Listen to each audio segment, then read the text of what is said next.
The CBS Radio Mystery Theater presents...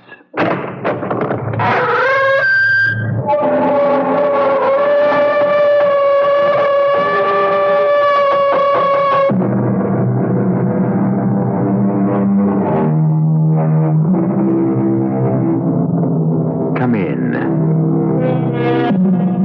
Welcome. I'm E.G. Marshall. Over and over, the philosophers ask the same questions.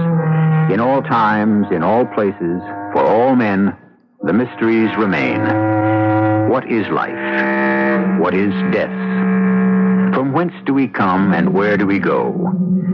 The ignorant barbaric savage bows to the sun and says, "Behold, God." Whereas we, sophisticated, civilized, consider the sun as energy expressed in formulae and equations. But do we really know any more about the sun than he does? Okay, Georgie, the case is closed. No, Captain Prescott, the case is still wide open. But we got the killer. We don't have the killer. 100 people saw him pick up that knife and stab her with it. He didn't do it. Not only did 100 people see him do it, he also admits he did it. I still say he didn't do it. Are you telling me that 101 people are crazy? I don't care what they saw. He did not kill his wife. Okay. I'll go along with it. Who did? The high priest of the Wolf Clan. Is that right? Who is this high priest? I don't know. Oh, so you don't know. Do you maybe know where we could find him? You can't find him. That's impossible. Oh? Is it? Why? He's been dead for maybe 1,000 years. But he's your killer, Captain.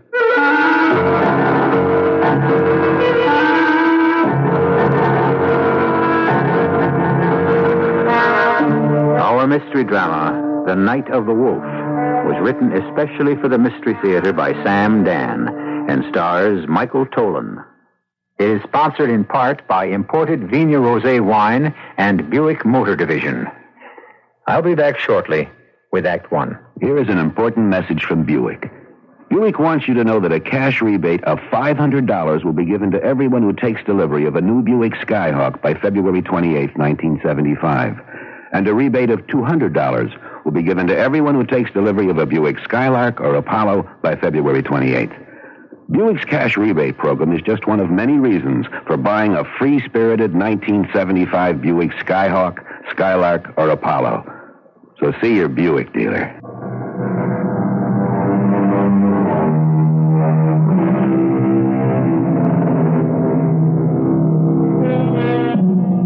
We are in a bright, bustling city in our own Southwest. A new city, but an old settlement.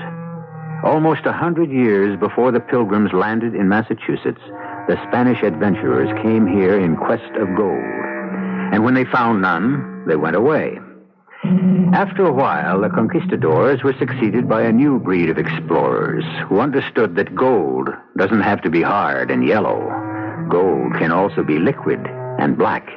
And thus, a new city was built here. A gleaming city of metal and glass. A new city, but not the first city. For thousands of years, men of many kinds and various colors have built cities here. Cities that have flourished and vanished. Right now, it is an early evening during the spring, and we find ourselves in a museum gallery, which features an exhibition of the primitive cultures of those early years. Terry. Yeah? Fix your top shirt button. But it's hot in here. Close your collar and pull up your tie. You look like an ape. Okay. Don't embarrass me in front of my friends. Oh, hello, Colonel McKeever. Hello. Terry, don't look so bored. Enid, I don't look like nothing. A little culture won't kill you. Why do you make me come to these things, Enid? Because everyone who is anyone is here. Yeah, okay. And you're not to touch a drop. Now, look. You ought to keep away from the refreshment table. Do you understand? Yeah. In a moment, Colonel. Colonel McKeever wants to ask me something. Terry, can I trust you to stay here? Of course. Don't wander off and make a fool of yourself, and don't touch a drop of liquor. Okay. Terry? Terry? Oh. Why do I always have to look for you? Colonel McKeever wants to talk with you. Yeah. Terry, what are you staring at? What's so fascinating about that shabby old thing? It looks like a little old lady's faded bathrobe. Well, it isn't. Oh, of course it isn't. I can read. Ancient ceremonial robe. Said to belong to a high priest of the Wolf clan. Possibly Mojave or kindred tribe. Well, what's so all-fired interesting about it? Shut up. What did you say? I said, shut up. Do you mean you're telling me to... Who says I can't tell you to shut up? I warn you, Terry, do not make a scene. You know something? I think I will make a scene. Terry, have you gone mad? Maybe. Let's get out of here quickly. We won't even wait for the car to come. We won't? We'll hail a cab, and I'll... And what? I'll take you to a doctor. Why? Because something has come over you. Maybe something has. People are starting to stare at us. Well, so what? Terry! You! Hey, you over there! What are you looking at? Terry, you're embarrassing me. Hey, I mean you! You, the fat slob with a face like a pig! Terry, it's Colonel McKeever. Terry, we've got to leave here. Enid, we ain't going nowhere. I demand that you... Shut up! Well, what are you looking at, huh? You know me? I'm Terry Jessup. 10 years all-pro middle linebacker till I busted my knee. And I got so scared that I had to marry this rich broad. Terry, you've gone mad. I let her father buy me. I let her old man buy me. Terry, and break me. You ruined me. You ruined me, you and your old man. You used me. My name, my reputation. You used me to sell that crooked stock of yours, those dry wells. Please, somebody call an ambulance. I haven't got a real friend in the world because of you. Oh, he's terribly ill. That's why I'm gonna kill you. Don't anybody make a move! I'll break anybody in half who tries to stop me. Terry, put down that knife. Sacrificial knife. 1,000 years old. Still good. No, Terry, Still got a point. No. Look, the point. It's still good. He killed her. I told you. Yeah. I killed her. Maybe somebody ought to call the cops.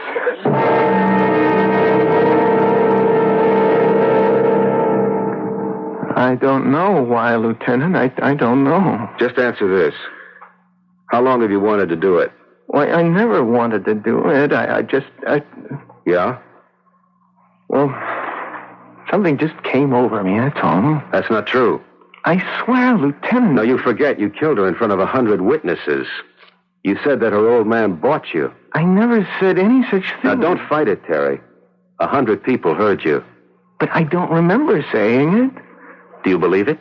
No, I don't believe it. Why would I...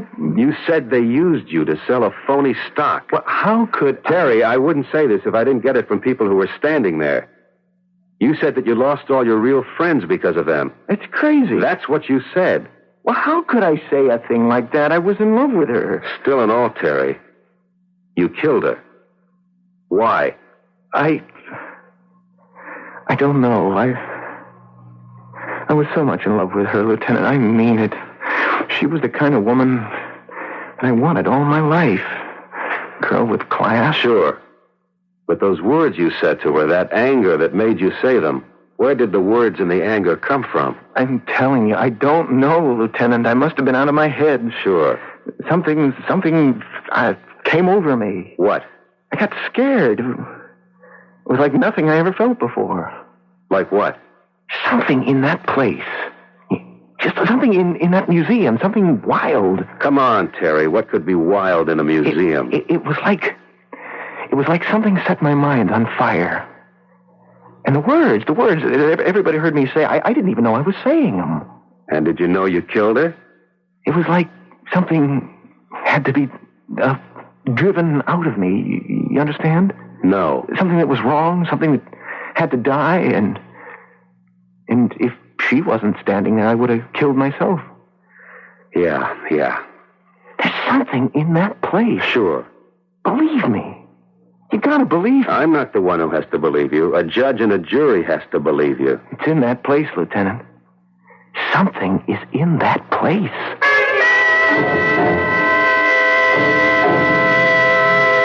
Now, Miss Atkins, you were here last night. You saw what happened. I've already told you, Lieutenant. Terry Jessup says that something came over him. Oh, I'm sure something did. He says something in this place, something here in this museum, drove him wild. Something in here? Yes, Miss Atkins. Now, what is there here that could do Look that? for yourself. We have pictures on the walls. We have some sculptures, some artifacts. Has anything unusual ever happened here before? Well, now, what unusual thing could ever happen in a museum? Yeah, that's what I figured. Well, Miss Atkins, I guess that's all. Although, Yes? well, this is of absolutely no use to you in terms of last night, but, well, we did have an incident here, 3 weeks ago. We had a fist fight. A what? Uh-huh. There were a party of 4. 2 men, 2 women, and suddenly the men started a violent fight. Unfortunately, the guards were able to restrain them. What did you do? Well, the guards hustled them out of the building, but the 2 men kept going at it on the street. Finally, the police came. And then what? Well, I don't know. It's just that you asked me about unusual things. And since we have so few of them, well, almost anything would stick in my memory. Yes, it was exactly 3 weeks ago. And then there was another incident. When? Well, that's the peculiar thing about it. It was just about... No, it was exactly 3 weeks before that. You sure? Yes, I remember because it was the first of the month. And the first day of this special early American Indian exhibit. What happened? Well, there was a man. And he was standing, right where Jessup was standing. And also right where those other 2 men were standing. The exact same spot. And? He was an elderly, dignified, well-dressed man. And all of a sudden he shouted, "I'm wrong, I wasted my life." And with that he emptied his pockets. He threw his watch and his ring and all his money away. And then he started to take off his clothes. And then what? Well, the guards just restrained him and he was taken to the hospital. So, well, all I can deduce from all of this is that every 3 weeks for the last 9 weeks, we've had some kind of violent situation. Does any of this help you? It's interesting, but I don't see where it can take us. Oh, well, I'm sorry you couldn't learn anything, Lieutenant Miller. Do you have any further questions? Just one. What time do you get off? 6. That's exactly 15 minutes from now. Your watch is slow. It's less than 10. How about some dinner? Thought you'd never ask.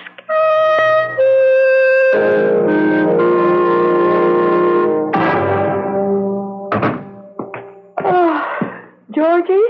Yeah, it's me. Did I wake you? Oh, no. Had your supper? Yeah.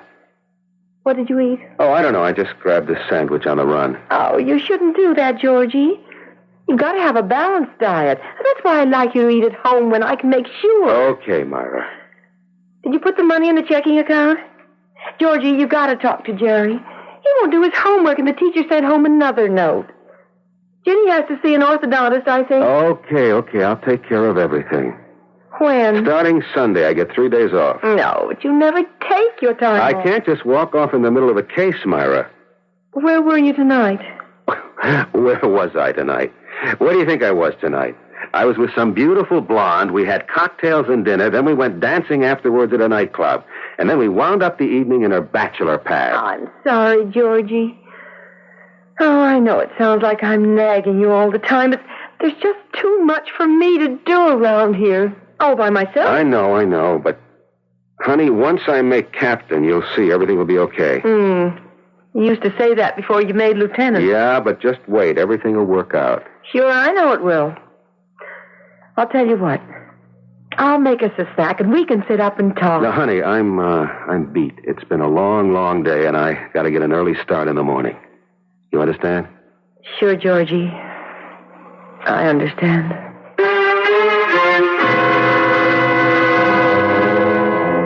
That's what we need in this world. more understanding wives.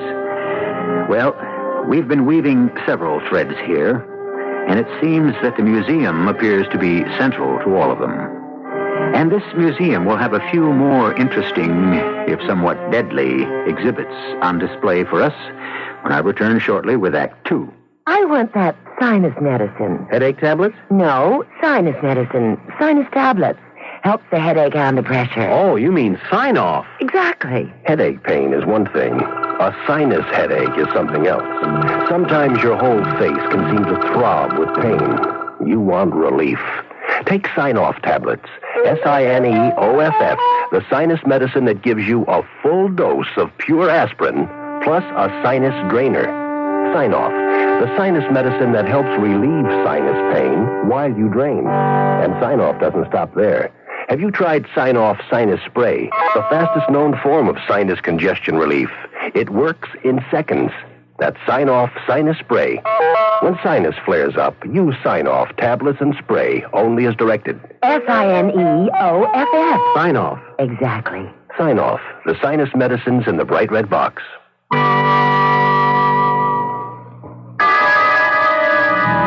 knows how to help you solve your shopping problems? Your Better Business Bureau knows.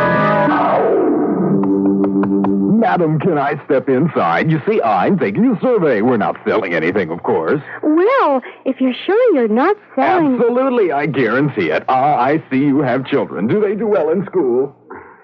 Now, if you'll just sign here, madam, you'll receive all 10 items for free, except for the handling charges, you understand. Pennies a day, really. Wait just a moment, madam. Don't sign that paper. That's a contract. And believe me, nothing in this deal is for free. But who are you? I'm the man from the Better Business Bureau, reminding you to read this contract carefully before you sign it. Don't be taken in by the story that anything of value is free. And remember that pennies a day add up to a considerable amount. Just another consumer tip from your Better Business Bureau.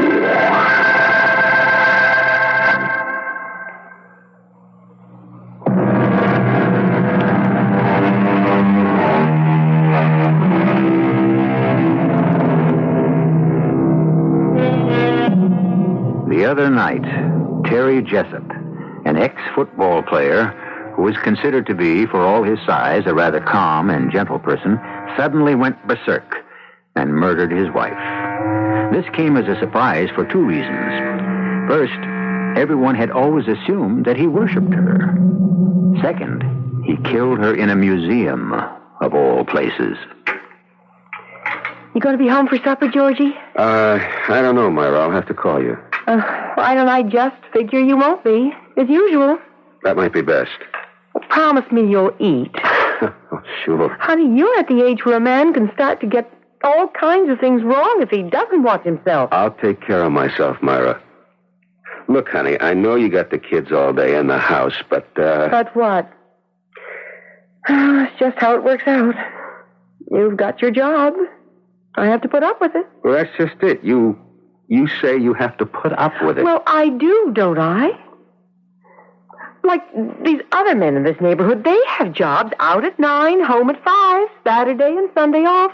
And that's it. Well, you knew I didn't have that kind of job when you married me. You knew what life would be like on the force. I also knew some 9 to 5 cops. Yes, and you knew I wasn't one of them. Honey, I just wish you didn't have to work so hard. But I like to work hard.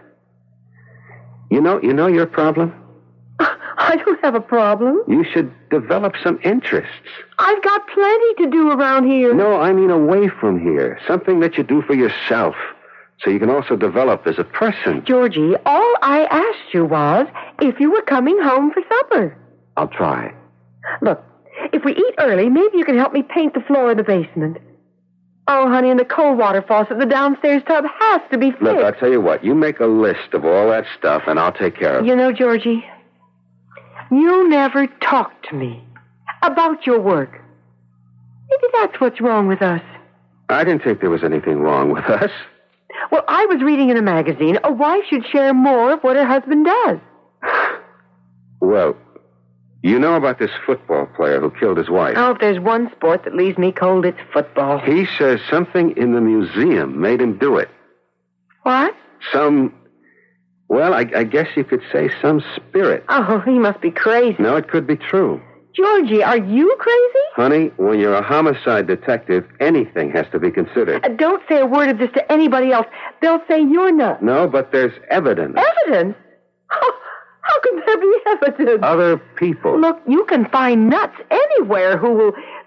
Oh, honey, on your way home tonight, pick up a gallon of deck paint. Get a light gray, will you, dear? Don't forget. No, I won't forget.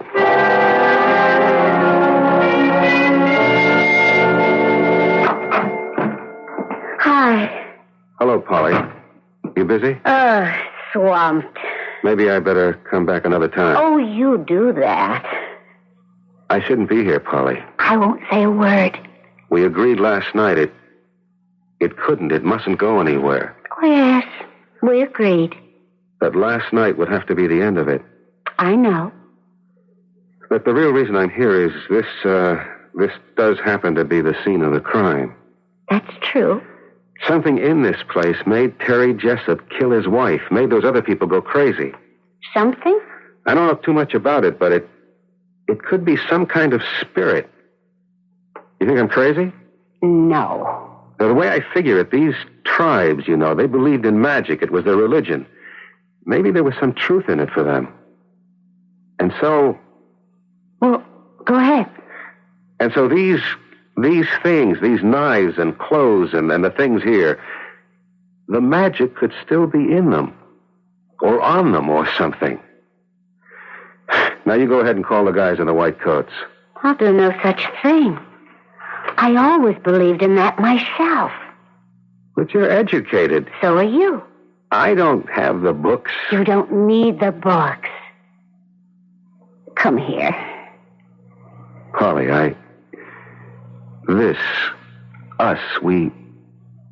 it can't go anywhere. Where does it have to go? It's already arrived. Polly, can I see you tonight? Why do you feel you have to ask?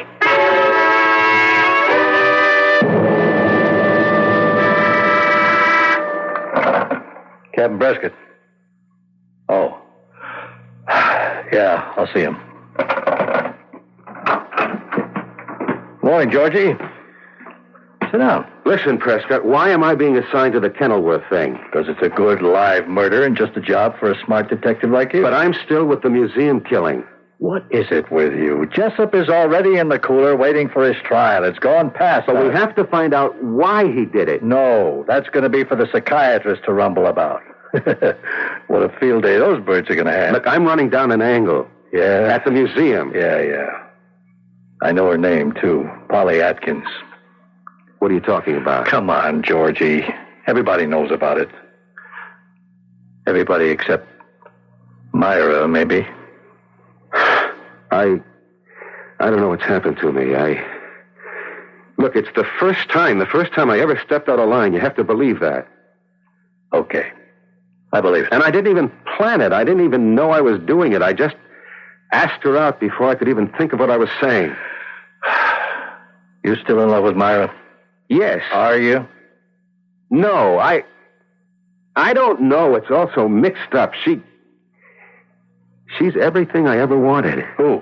Polly. Cool, smart. Sure. She doesn't have to worry about running a house and taking care of kids. Yeah, I know all that, but I just have to have her, Prescott, that's all. Where does it lead? Nowhere. It's just free and easy and relaxed. Where does it lead, Georgie? I told you, nowhere. That's not good enough for you. There are guys who can waltz in and out of these things with one dame after another. Not you. Listen, Prescott. Georgie, a thing like this is going to rip you apart. I told you, it's just laughs. You don't have that kind of humor. Break up with her. I can't. So it is serious. Georgie, break it up. Before it kills you. What are you talking about? I said my piece, Georgie.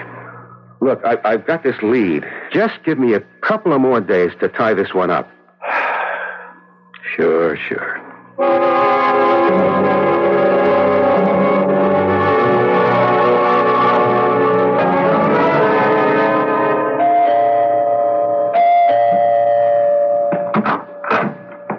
Yes?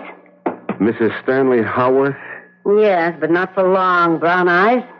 I've already had the paper served on big-hearted Stanley. I'm a police officer. Oh? Well, do come in.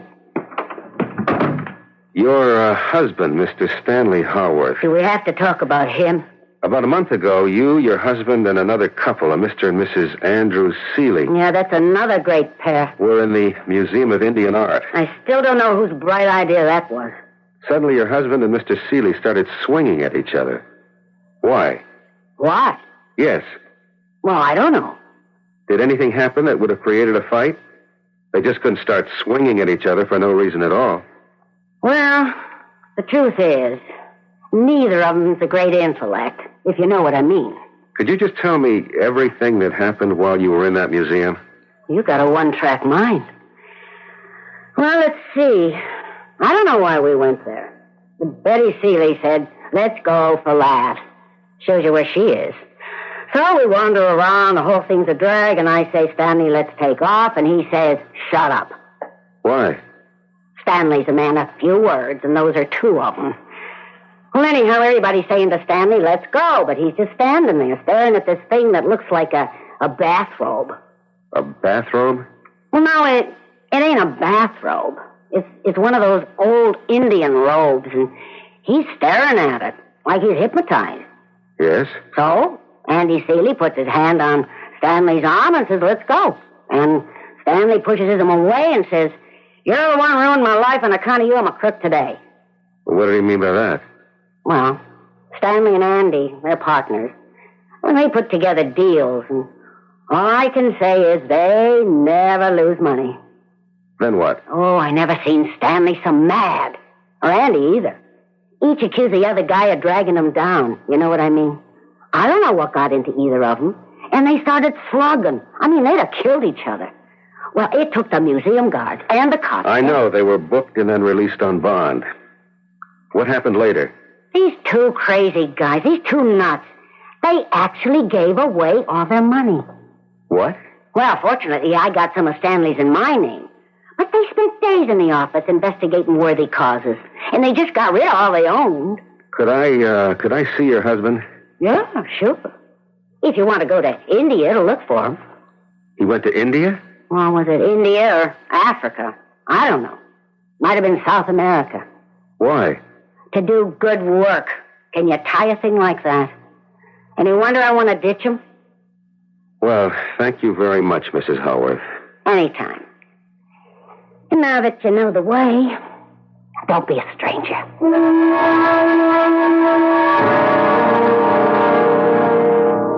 Terry, try to think. I can't remember nothing, Lieutenant. You were looking at something. I don't remember. Were you looking at anything special? I can't recall. Were you looking at a robe? A robe? Yes, a robe. Well, I think maybe... Try to remember. A robe, Terry. Would a robe mean anything to you? Well, she wanted me to go away from the robe. Yeah, that's what she wanted me to do. Is that why you killed her? She said, what's so fascinating about that little old thing? It's like some old lady's bathrobe. Ancient ceremonial robe. High priest of the Wolf Clan. And she wanted me to go away from the robe, and so... Yes? The robe told me to kill her. How could a robe tell you to kill her? Well, it's what it told me.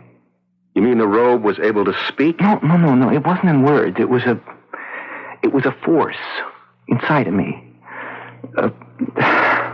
Please, Lieutenant, please. But right now I feel so weak, so tired. I don't know what I'm saying. Please, let me alone. What you're saying is crazy. Okay, I killed her. Everybody saw me kill her. Now, I say that robe made me do it. You say it's crazy? Okay, it's crazy. Now let me alone.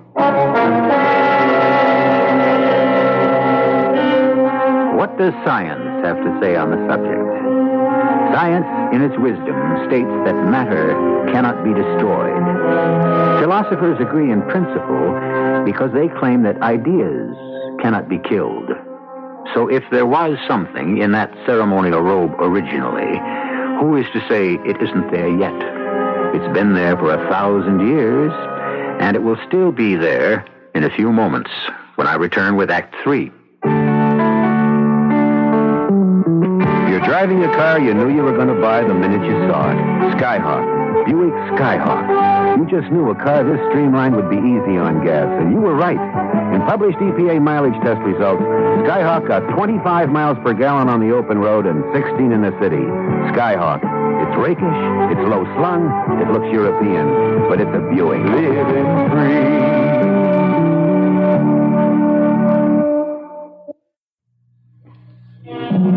All cities are built on the ruins of others.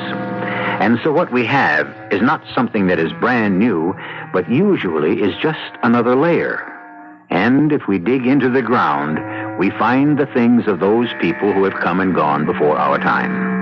But we don't have to dig to find the ideas and the forces and the spirits that move them. Those can be felt everywhere, especially by men and women who are waiting and hoping for something to change the course of their lives. Detective Lieutenant George Miller has been involved with people like that lately. As a matter of fact, Lieutenant Miller is in the midst of a change in his own life. He may or may not be aware of it. Excuse me. Yes? Are you Mr. Kenneth Underwood? Yes. I'm a police detective. I was told at your apartment that you could be found here in the park. And now that you found me? There was an incident at the museum. A sudden aberration. Over and done with it. Is that so? You were looking at that robe in the museum and you suddenly went... Well, I don't like to say crazy. Sir, I don't understand what you're saying. No, I think you do. It's happened twice again since. What can you tell me about that robe? Why is it important? A man killed his wife. The state of his mind at the time will decide the price he'll pay. I read about it. They'll say he was insane. What about that robe? It doesn't matter. Let us say that, some spirit emanated from that robe. Possessed him. It'll amount to being crazy anyhow. Why do you say an evil spirit? I said a spirit. You said evil. Well, isn't it evil if it causes a man to kill? The robe. The spirit of the robe said to me, Kenneth Underwood. Then you are saying there is a spirit in the robe. Said to me, Kenneth Underwood, the gods gave you the gift of poetry. You've abused it, defiled it, cheapened it. And I did. And I thought I would die then and there. And the spirit said, will you throw off this illusion of fame and be true to your gift? And I said, yes. Yes. And a great weight was lifted from my heart because I meant it. Do you expect me to believe this? You asked me a question. I gave you an answer. What kind of spirit? Some days later, I returned to the museum. I examined the robe. There's a kind of design in it. I spoke to an authority on the ancient Indian cultures. He said it was the robe of the Wolf Clan's high priest. That's what it says on the printed card. The Wolf Clan. The clan responsible for the moral purity of the tribe. Each month on the third night before the full moon, every adult member of the tribe had to pass before the high priest. It's called the Night of the Wolf. And if in any heart there's hidden a guilty secret, that secret springs forth. And it either kills that person or he must kill it. I killed mine. And so I survived. Going along with this, how do you account for those other two incidents? Oh, pure coincidence. People happened to be standing next to the robe on that particular night. I read about them in the paper. The two men, they killed their guilty secret. What about Terry Jessup? Football player. He couldn't kill his. He couldn't leave his wife. In his agony, he murdered her. Do you expect me to believe this? That's your option. But a week from next Monday, it will once again be 3 nights before the full moon. If you have a guilty secret, Lieutenant, I wouldn't advise you to stand near that robe. Not on the night of the wolf.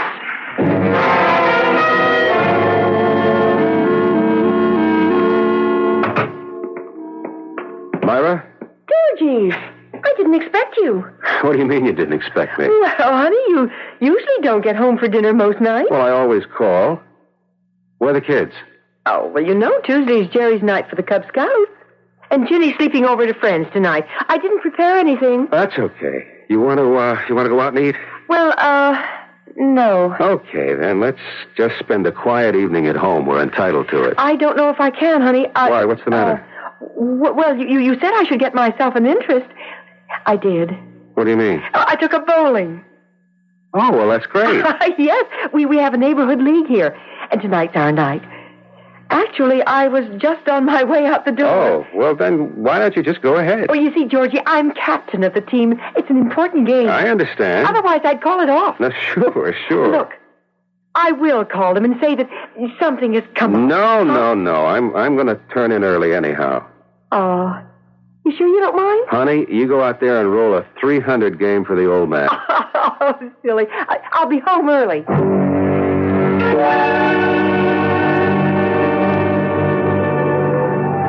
A glass of wine, George? No, I don't need wine or anything else when I'm with you. Thank you, sir. Polly, what's going to happen to us? What's supposed to happen? I don't want it to end. I don't want it to end either. So it won't end. Unless, of course, one of us changes his mind, and then, well, that's it. Something's bothering you, George? No. Well, every now and then I can't help feeling what we're doing is wrong. What we're doing happens to be what we both want to be doing. But people don't just have the right to do what they want to do. Why not? Why not? Well, because.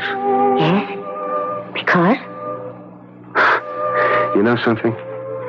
When I'm with you, I feel anything is possible. I mean, I'm not stuck in a rut. I just feel free. Is that bad? I don't know why. Half the time I don't understand what you're saying. Half the time I don't understand what I'm saying either. And you're not the best-looking dame I ever saw. Oh, thank you. This is your night for gracious compliments. But I just can't seem to get along without you. So? Why fight it? Who's fighting it? You are. Every minute. From that very first minute I saw you. I just decided. I'm going to quit fighting it. Starting when? Starting right now. I'll show you. I believe you.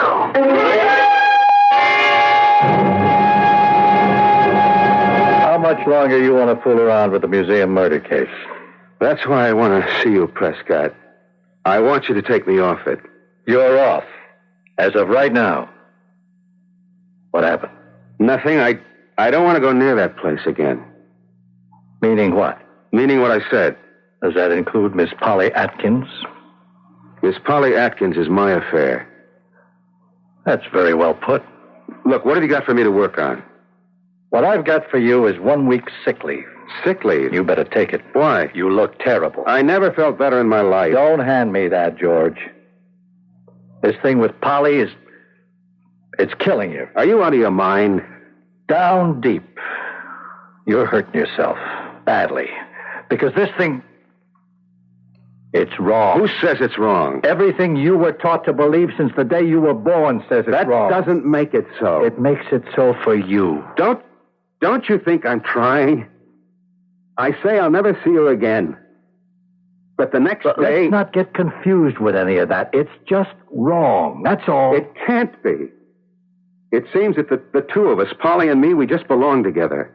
Well, then divorce Myra and marry Polly. I can't. Why not? I don't know why not. Maybe I love Myra. Then get rid of Polly. No, I love Polly, too. Is it wrong to love both of them for different reasons, for different things? Yeah. Who says so? You keep asking. I keep telling. You say so. Your conscience says so. Okay. I'll ask someone else. Who? Who? Nobody you'd know. Sure, but who is he? A priest. A priest? What do you think a priest is going to tell you? This particular priest, I don't know what he's going to tell me. Georgie, are you sure you're all right? Yeah, Prescott, yeah. Just now, for the first time in weeks, I feel all right. If you don't want to take the sick week, see me later for your assignment. Sure.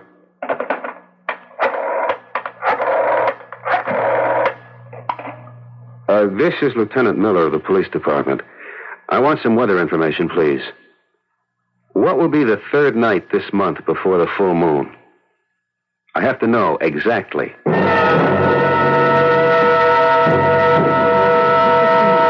I can't imagine why you'd want to come here this evening, George. Oh, I don't know. I just want to see the exhibit again. Well, I'd think you'd seen all you wanted of it this past month. Well, I never really looked at things before. Did you call Captain Prescott? Yeah. Now, why do you want him to be here? Did he say he'd come? He should be here any minute. Well, why do you want him? I may need him. For what? Maybe for nothing. I hope for nothing. Georgie! What's this all about? Oh, Prescott, I'd like you to meet Miss Atkins. Oh, we met on the phone. How do you do? Now, Georgie, what do you want me to see? I want to show you a robe. A robe? Yes. Right there. That moth-eaten looking thing? What's the point? It belongs to the priest. The one I said I was going to see. Miss Atkins, you know what Georgie is talking about? The robe of the high priest of the Wolf Clan. George, you're pale. Something the matter? Polly, do you believe with all your heart that you and I, we two, we're right? I believe it, George. I believe it. But don't say any more. Prescott, have you got anything to hide? Anything on your conscience? Everybody's got something on his conscience. No, I'm talking about something wrong that's vital to your life. Georgie, I don't like the way you look. You don't feel a terrible pain in your head? Georgie. You don't feel a tightness? It's so tight in your chest. I think we better call a doctor. Your whole body's not on fire? George. On fire? Oh, then you're safe. It's me. A telephone for... No, don't go. Don't. George, all she wants to do No, is... I won't give her up. I won't. I can't, no matter what you say. I won't give her up. I'll kill her first. George, kill myself. George, put that knife back. It's the same knife that other man used. George, I won't give her up. I love her. Wait a minute. No, I have to kill her. It's the order of the high priest. George, drop it. Drop it. I have to.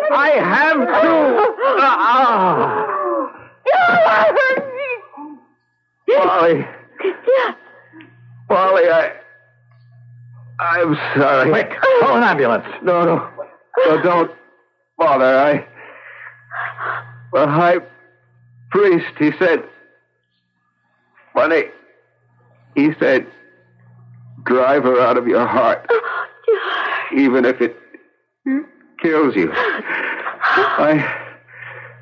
I drove you out of my heart, and now I have no heart at all.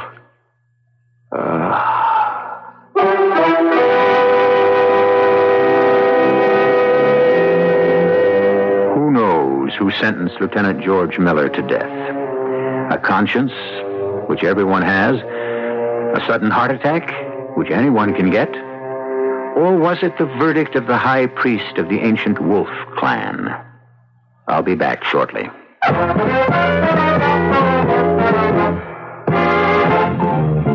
That's the end of our mystery show. I hope nobody swoons.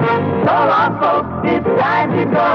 Thanks for staying tuned. We'll be back by and by with more of radio's best. A tale to terrify. I'll give you cardiac arrest. We guarantee our story will send chills right up your spine. Just make sure that you're the one who chills the your wine. But for now, turn on the light and open up the line. Hope we didn't leave you in a fright or in a state of shock. We'll be back with more suspense to make your hair turn gray. Brought to you with compliments of the important CBSRMT. Reported by Hugh Blunt, Hartford, Connecticut.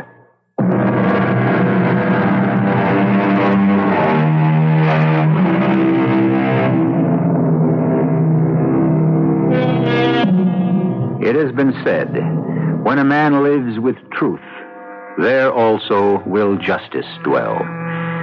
For the man of honesty and righteousness will determine the verdict for himself. He will be his own judge, his own jury, and if justice demands it, his own executioner. On this show, we deal in poetic justice every time, and we will have another case in point for you tomorrow. We hope you will continue to be interested. Our cast included Michael Tolan, Joan Shea, E.V. Juster, Ken Harvey, and Russell Horton. The entire production was under the direction of Hyman Brown. And now, a preview of our next tale. I don't think my man has any connection with your Grim Reaper. How do you know? I don't know. It's instinct. I just think the man who called me was no run-of-the-mill psychotic. I've got the feeling that he was, or is, a man with a temporary aberration. Wasn't it about this time that he called you last night? Yes. It's someone who knows your habits, has some idea of your schedule. Midnight. Is that about when he started last night? Yes, but it could be the hospital. Now, wait, as long as we dare. My service picks up after 4 rings. You have an extension in the kitchen? Yes. Okay, pick up. I'll get on the extension. Hello? Hello, my lovely. This is your unseen admirer. Why did you have to spoil it? Radio Mystery Theater was sponsored in part by Sign-Off, the sinus medicines. This is E.G. Marshall inviting you to return to our Mystery Theater for another adventure in the macabre. Until next time, pleasant dreams.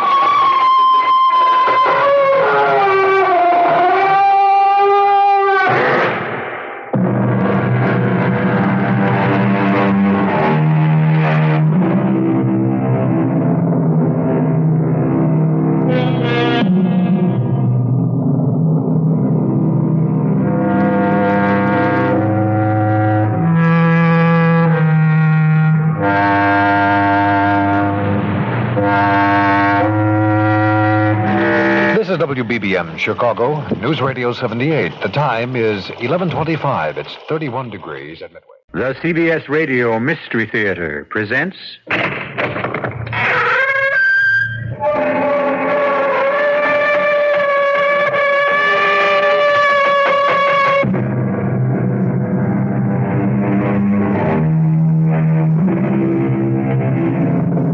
Come in.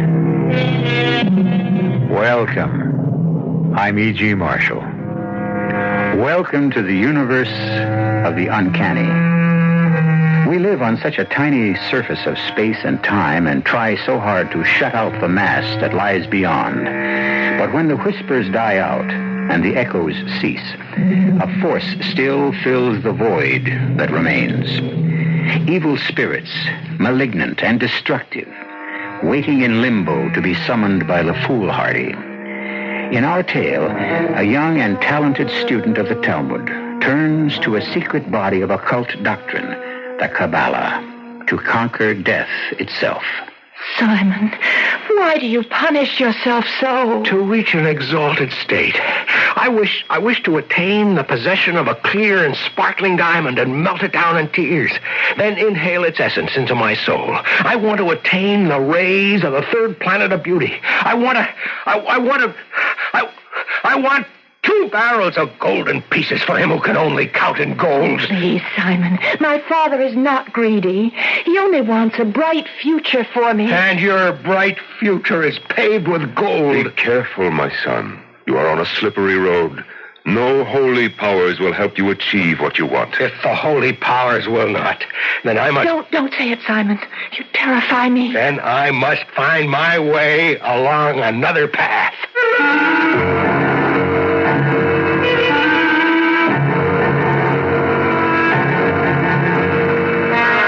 Our mystery drama, The Demon Spirit, was especially adapted from the classic S. Ansky play, The Dybbuk, for the Mystery Theater by Milt Wisoff, and stars Norman Rose and Mason Adams.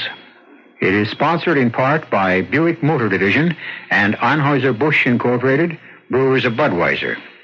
I'll be back shortly with Act One.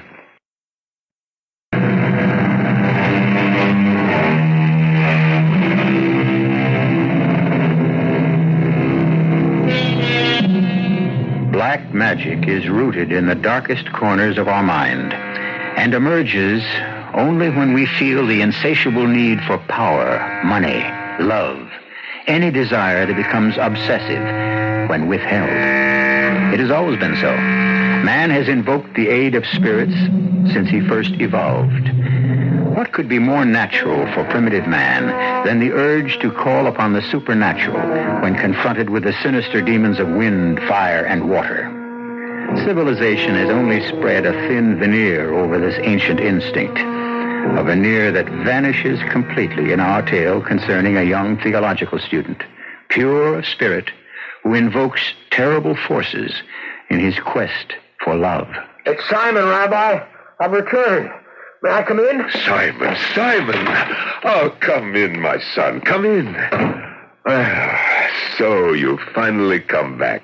You look so pale and drawn. I've had a long, hard trip. Why did you stay away so long? It's been almost a year. We missed you. Yes, you mean you missed me. That's not true. Many regard you highly. But not enough to consider me as a prospective son-in-law. But Leia thinks well of you. Not enough to oppose her father's wishes. There are traditions, Simon. A daughter must obey her father. Well, it's time we changed them. Look, Simon, Sender is no monster. He merely wants what he thinks is best for his daughter. Come, Simon, let's talk about you. There's not much to say. You're a fool. A bright, intelligent, scholarly fool. Your brilliance was the talk of the community, and then you disappeared.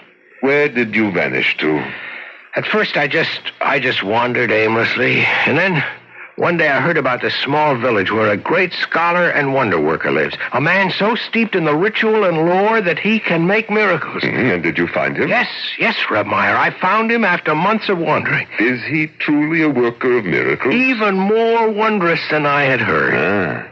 Is your wonder worker a student of the Kabbalah? A master of it. He taught me that man can develop the divine spark within him until he masters the entire universe and all its forces. You're meddling with something beyond you, Simon. It shows in your fevered eyes, your gauntness. Don't dwell too deeply on these mysteries. Why not? The Kabbalah tears your soul away from the limits of the earth and lifts you to paradise. Remember, only 4 wise men succeeded. Only 1 went in and came out again, unscathed. 1 died, 1 went mad, and 1 lost his faith. I'm not frightened. They may have failed because they entered paradise for the wrong reason. I want to offer myself as a sacrifice, like the great one who succeeded. But how can you compare yourself? I make none. I will follow my own road. Red Meyer, it's Leia. Oh, come in, my child. How nice to see you. I'm not disturbing you, am I? Not at all. You remember Simon? Oh, well, of course I do. You've been away, Simon. Then you noticed. We missed you, even though you left without a word. There was nothing more to say. Redmire, you promised to show me the embroidered curtains of the Ark. And so I shall. Aren't you afraid to be in the temple so late at night? No, not afraid. Sad and touched. The walls look as if they'd been wept over. I wish I could put my arms around this ancient tear-stained wall and never leave. Tears are everywhere, Leia, not just here. And happiness, too. How does our Simon seem to you after his long absence? Pale. Have you been ill? Yes, but not of the body. But why do you punish yourself so? To reach an exalted state. I wish to attain the possession of a clear and sparkling diamond and melt it in my tears. Then inhale its essence into my soul. I want to attain the rays of the third planet of beauty. I want 2 barrels of golden pieces for him who can only count in gold. Please, Simon. My father's not a greedy man. He only wants a bright future for me. And your bright future is paved with gold. Be careful, my son. You're on a slippery road. No holy powers will help you achieve what you want. And if the holy powers will not, then I must... Don't say it, Simon. You terrify me. And I must find my way along another path.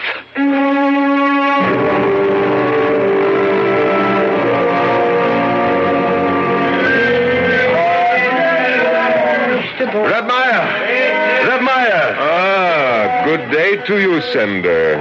What brings you to the marketplace? Don't you trust your servants? I was looking for you. I'm bursting with good news. Yes, I know.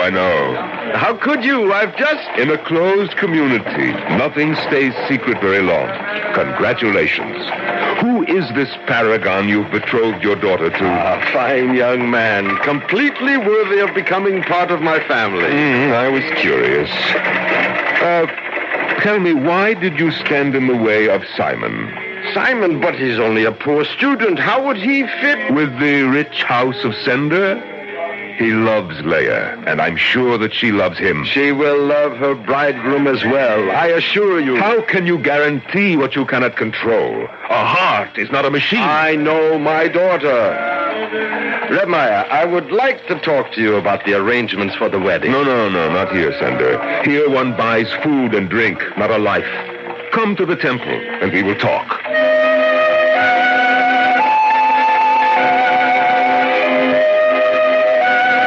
Simon, I have some food for you. And some news. Redmire, I'm not hungry. I'm afraid the news I have for you will It's not news to me. I was there with you at the market. I was there in spirit. I heard everything. Redmire! In God's name, open the door! Let her in, Simon, before she tears the walls down. Help me with your prayers. Intercede for my daughter, the forlorn widow who is at death's door. Please, I beseech you, help me. We will pray and hope for the best. No, I need more than hope. I need help. And you shall have it. No, please, don't interfere, Simon. I must. Now, take this diagram I've drawn, mark it out around your daughter's bed, and the circle completely around, and the 6-pointed star with a point toward her head. Slaughter a young fowl and touch her forehead with its freshly drawn blood. Stop that, I forbid this. What am I to do? He offers hope. I give you your daughter's life. Give me the diagram, Simon. I will follow you, and God bless you. Simon, I asked you not to interfere. You have gone too far. Not far enough. I still have a long way to go. But I am drawing nearer all the time. Watch, Redmire. This is the Lord of the gods, Lord of the universe, he whom the winds fear. Thee I invoke, the bornless one, thee that didst create the earth and the heavens, the night and the day. Thou art the truth and matter. Into the magic circle, power the hazel wand. Shroud me with a cloak of darkness. Simon, come back before it is too late. He has covered me with a raven's wings. He has whispered the unnameable to me. I am master of many arts and skills. The black arts. No, Redmire. When the curtain parts, all is visible, black and white alike. No, Simon. It is time to sleep now. I am tired. You must go now.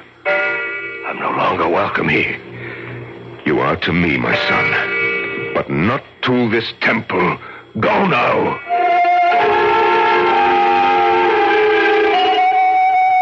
I'm here, Reb Meyer, to discuss the arrangement. Sender, you are certain that you want to go through with the marriage? As certain as I've been of anything in my life. Sender, I have something to show you. Look at this object in my hand. Why, it's a golden amulet. Don't you recognize it? It looks like the one I presented to you on your birthday. But it cannot be. Why not? Because that was not gold, Reb Meyer. But it is the same amulet, Sender. Sender, I have worked a miracle. Something many men have tried to do all of their lives. I have turned base metal into gold. I don't believe it. But it's true.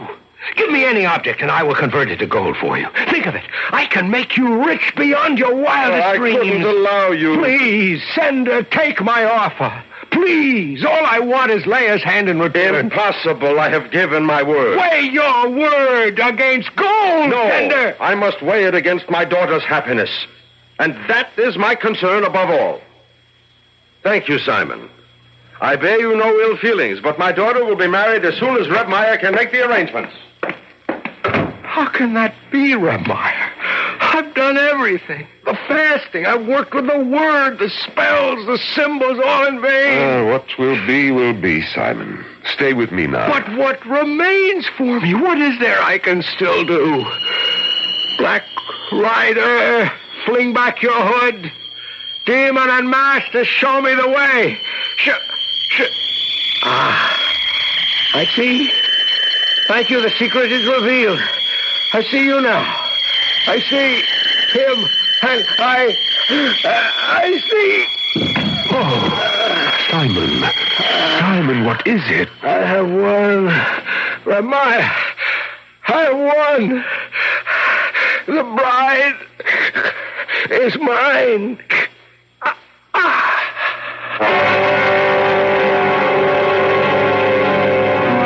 It is said there are 4 indispensable conditions to knowledge and power in the black arts: an intelligence illuminated by study, an intrepidity which nothing can check, a will which nothing can break, and a steadfastness nothing can corrupt.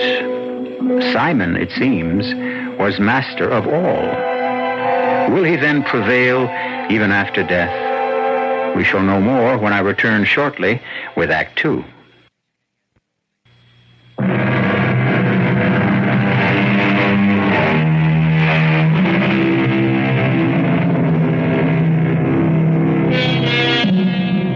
How can we explain the strength of superstition? Shall we ascribe it to the primitive, the ignorant?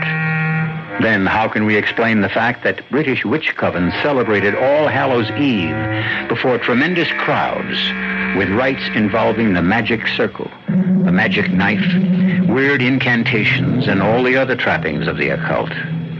Many believe the origin and development of superstition are rooted in fact, that it exists and makes itself known to us. Perhaps we can shed some light on the subject. Red Meyer, it's so hard for me to believe that he's gone. He is, my child. He's buried there. Poor Simon. Everything he did with such intensity. He studied longer, prayed harder than any of my pupils. And his love? Was deeper than most. He died for it.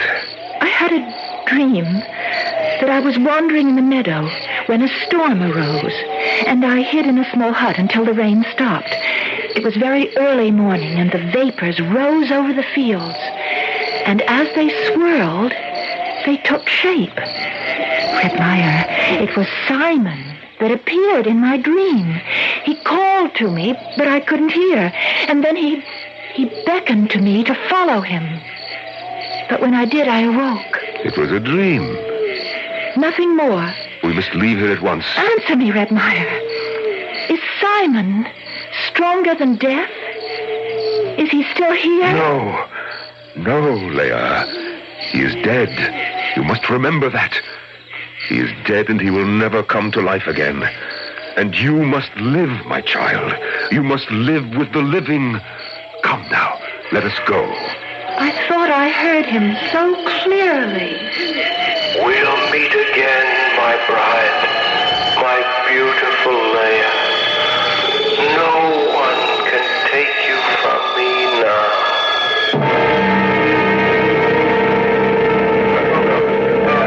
I'm so happy you could come, Red Maya. This would be no wedding without you. How could I miss such an event?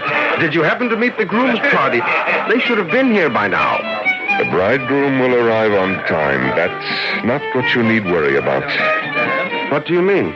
Nothing, Sander. I meant nothing. Return to your festivities. So I shall. Everyone! Everyone into the house. There are silver coins waiting for all of you there. Red Maya, please stay with Leia until I return. I will be here. Leia, child, you're white as a sheet. Did they tire you with the dancing? Oh, it was all so violent. My head swam. I grew faint, and then someone lifted me high in the air and carried me far, far away. Perhaps you should rest a while. I'll wait outside. No, Red Maya. Stay. Don't think about demons and evil spirits. Go, Leia. Change your dress. The dancers have stained it. Freshen your beauty and prepare to meet your bridegroom. No, not yet. Will you come with me in the cemetery? Why? To visit my mother. She died when I was still so young. I want to invite her to join my father in leading me to the wedding canopy. And afterward, she will dance with me. No, Leia, I forbid it. But it's the custom, Red Maya. Customs are not rigid, my child. You will not dwell with the dead, but with the living. Then I will invite her from here. Beloved mother, I invite you to my wedding. Come and stand near me under the canopy.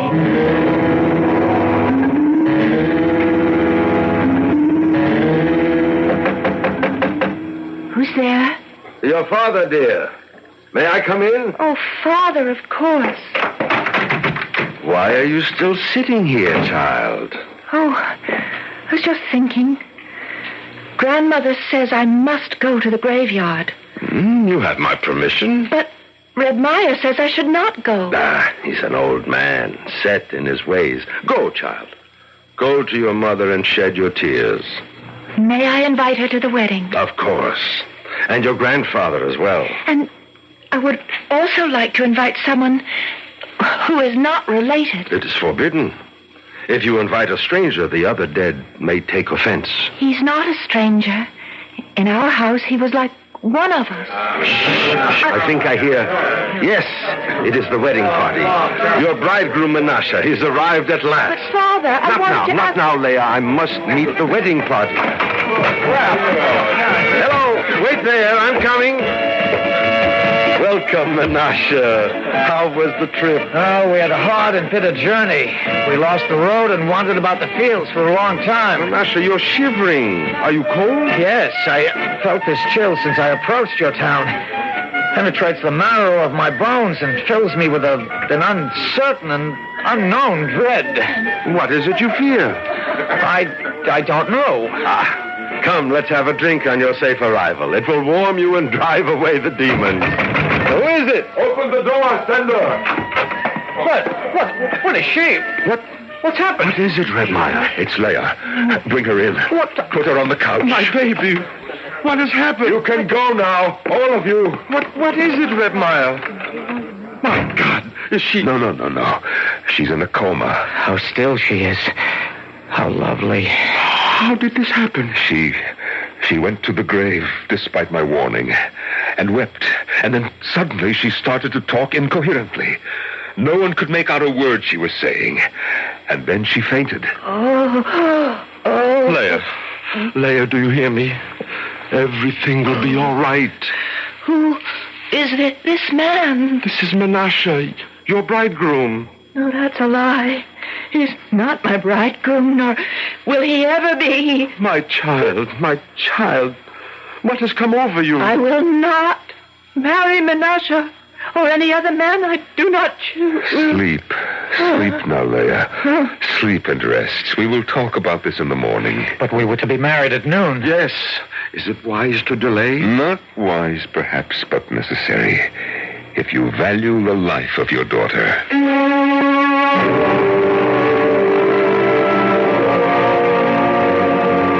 Where is the physician? He had to leave. There was no point in keeping him any longer. Did you do as I told you? Yes, I summoned the wise man of Bratislav. He will come, but it will be days before he's here. Leia. Leia, how do you feel? I'm tired. I'm so tired. Where am I? Where you have always been. In your home. Turn down the light. My eyes. I've been in dark places so long. You're back now. God be praised. It was so cold where I've been. You'll feel better now that you're with us again. I feel nothing, Father. Empty. Everything is so empty. I must go back again. Try to get out of bed, child. I have no place here. What's happening, Rebmeyer? Her voice, Leia. Leia, open your eyes. I cannot stay. I cannot stay. Wake up, child. Listen to your father. You are not my father. You are not any part of me. Burning sulfur. I'm filled with the smell of burning. Leia, in the name of God, Leia, come back. If I do, it will not be in that name.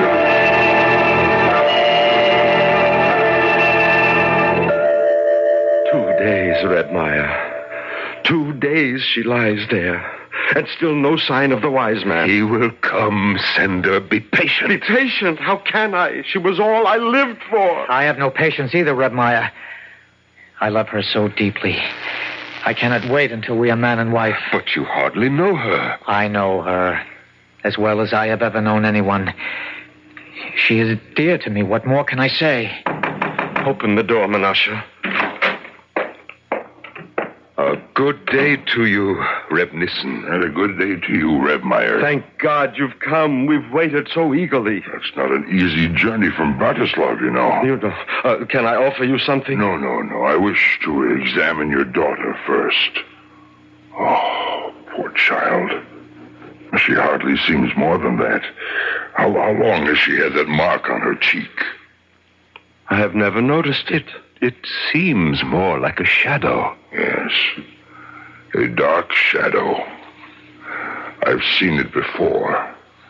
I will try to rouse her. God's word is great and holy. The holiest land is the land of Israel.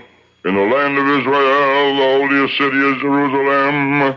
In Jerusalem, the holiest place was the temple. Unholy, and sacrilegious. Evil is the whole. Where have you come from, Spirit? I have risen from repose to bring an end to all this. Who are you? I am Leia, daughter of Sender, beloved of Simon. Beloved of Menashe. Be quiet, Menashe. Do not interfere. Rest easy, Spirit. Hear me out. At the edge of the world stands a tall mountain, and on the mountain lies a great rock, and from the rock flows a clear spring. At the other edge of the world is its heart, and it gazes at the cool spring, and cannot have its fill of looking, but it cannot take the slightest step toward the spring. But I can't. You are awake, my child. Have I been sleeping? Yes, you have for several days. I feel so tired. I'm so tired. Is she all right? Yes, she sleeps naturally now. Oh, thank you, Reb Nissen. When she awakes, can we have the wedding ceremony? We must wait and see, Menashe. No, Rebmeyer. We must not wait. We must try the wedding as soon as possible. There is no time to lose. Help me, Father. I feel so weak. Of course, my darling. I should have known. Here, take my arm. Stand by me, Mother. It is such a difficult way for me. She is here with you, as are all who love you. Friends, it's time for the ceremony.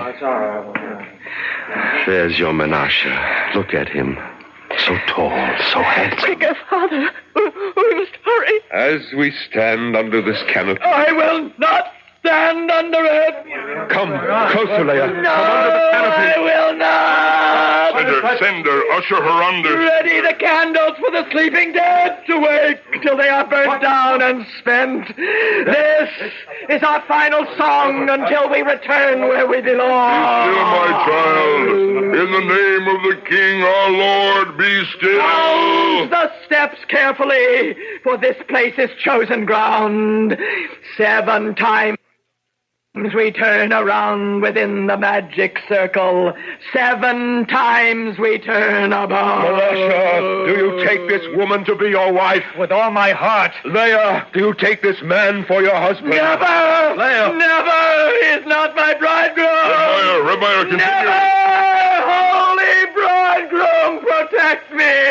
Holy bridegroom, save me from this! I call upon you! Save me! Reb Meyer, pronounce them man and wife. Reb Meyer, you will never pronounce them man and wife. They do not belong with each other. Simon, is that you? Aye.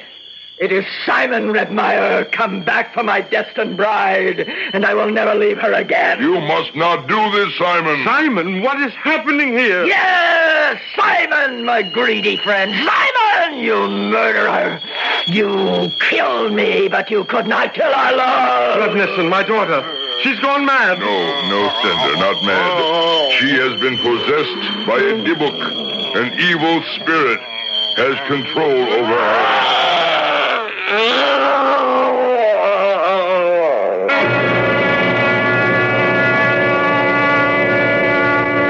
The belief in possession is an ancient one. From the earliest times, men have been fascinated with the possibility that our earthly shell can be taken over by an alien form, and the horror of it haunts us, even today. How does a body become possessed? And how can we exorcise it? We shall find out when I return shortly with Act 3. This is WBBM Chicago, News Radio 78.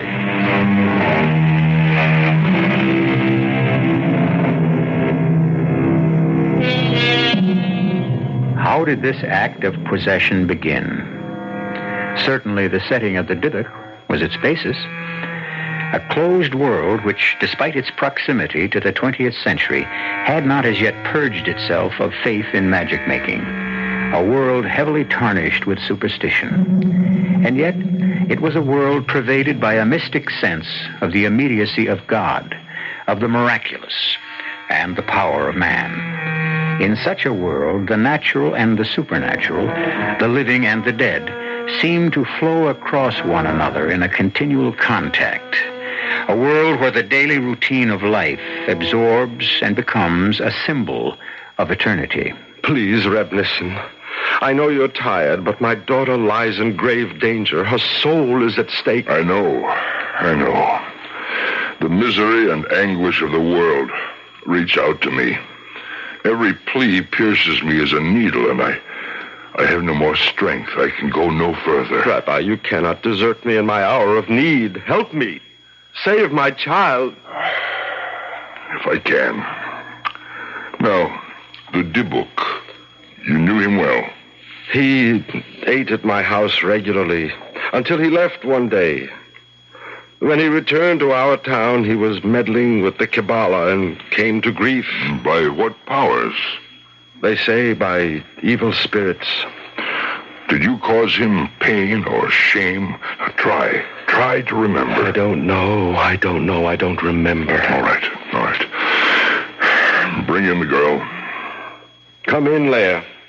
Come in, my child. Don't you hear me? Come in. I won't. Leia, dearest, have pity. Don't shame me. Come in. I want to obey, Father, but I cannot. Maiden, I command you, come in and sit down. Let me go.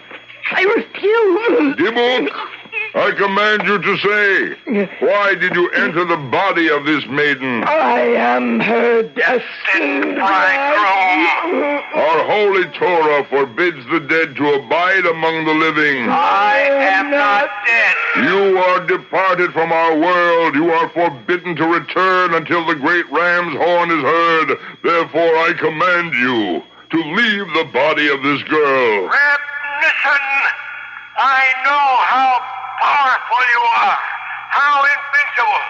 I know that you can command the angels, but you cannot sway me. Wandering soul, I feel great pity for you. I will try to release you from destroying angels, but you must leave the body of this girl. I will not leave. Dibuk, soul of one who left our world, I command you to leave this body, and in leaving not to harm her nor any other living creature.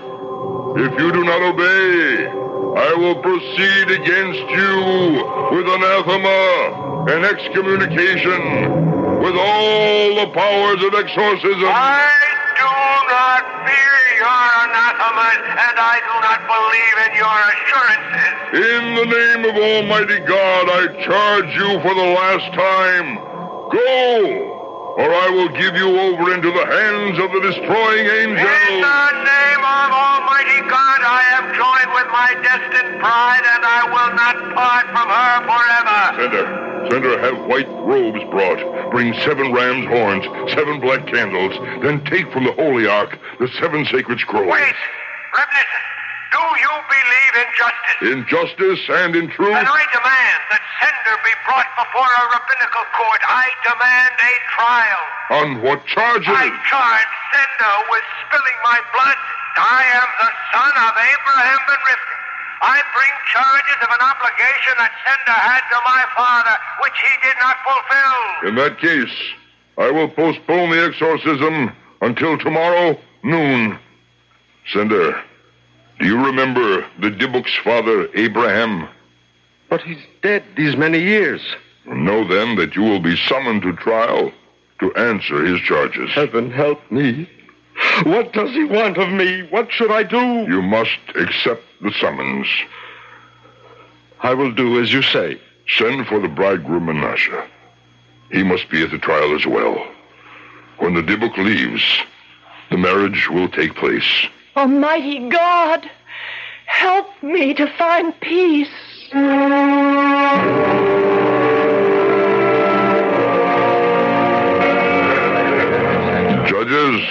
Judges, sit beside me. We can begin the trial.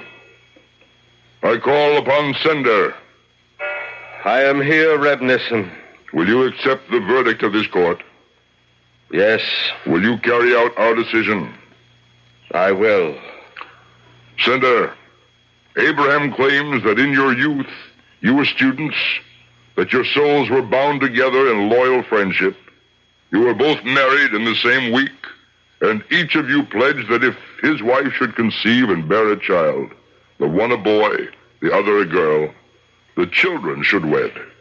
Yes, it was so. He died soon after, but you grew rich, and Abraham's son was poor. You turned your gaze from him and sought other matches for your daughter among families of wealth and station.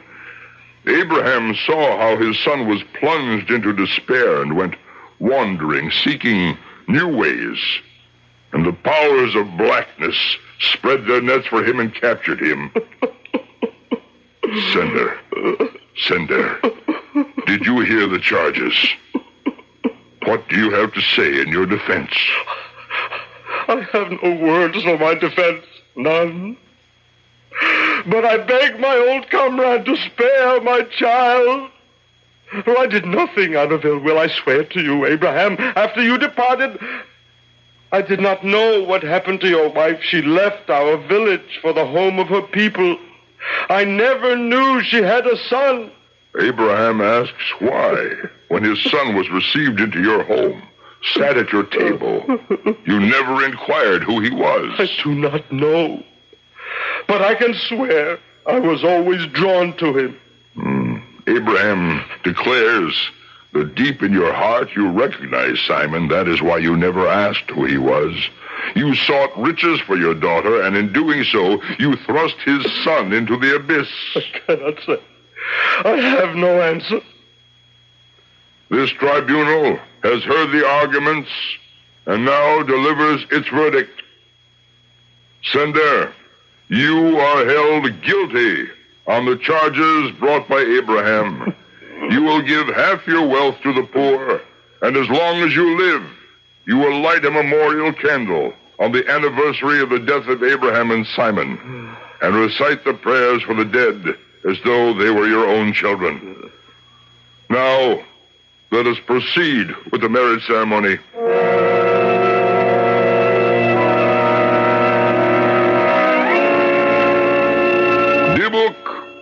Dibuk, in the name of this holy congregation and the great Sanhedrin of Jerusalem, I command you for the last time to depart. I will not leave. Members of the congregation, don your robes. Sender, distribute the 7 horns and the 7 scrolls. Yes. Stubborn spirit, since you are not humble unto our command, I give you over into the power of the higher spirits to expel you by force. Blow the ram's horns. Let me go. Do not drag me. I will not. I cannot leave. Since the higher powers cannot conquer you, I will give you over into the middle powers that are neither good nor evil. Let them, by whatever cruel means at their disposal, tear you out. Sound the horns. Angels and hosts, help me. And I declare you excommunicated from all of Israel by the sentence of the angels, by the decree of the saints. We anathemize, cut off, and curse you.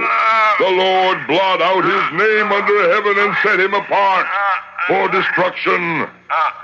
Sound the horns. I can struggle no more. Do you submit? I submit. Do you promise of your own free will to depart and never return? I promise. Recite the prayer of the dead for me. My appointed time runs out. Say Kaddish for his soul.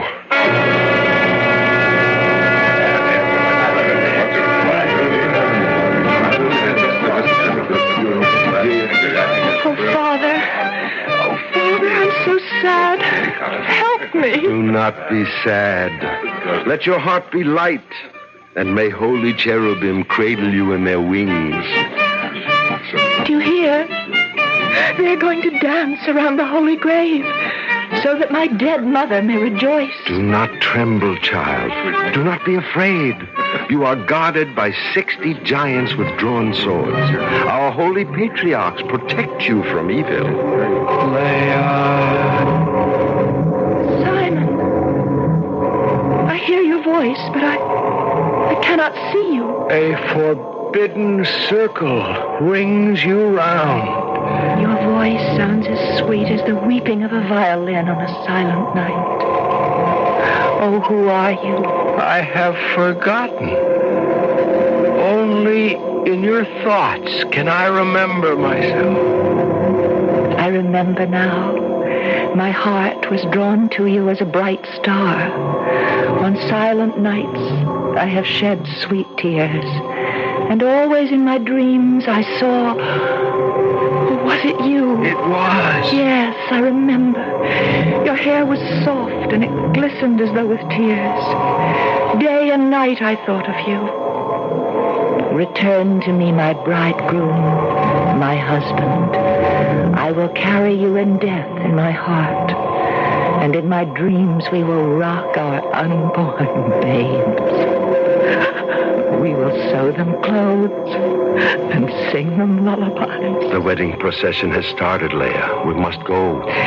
They come to lead me to the canopy with a stranger. Come to me, my bridegroom. Oh, I see you. A light upon the wall. The barrier is broken. Come to me. I am coming. A great light flows about me. I am joined with you, my destined bridegroom.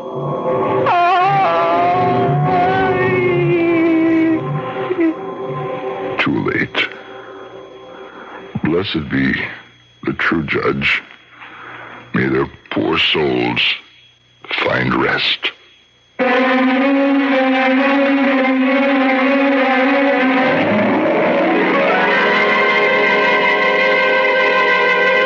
And so the demon bridegroom and his bride are joined until the Great Awakening. A small gravestone marks the place where Leia, daughter of Sender, is interred. But none of the villagers in the closed world believe it is her final resting place. Steeped in superstition, they cast an eye over the shoulder when they pass the grave. I'll be back shortly.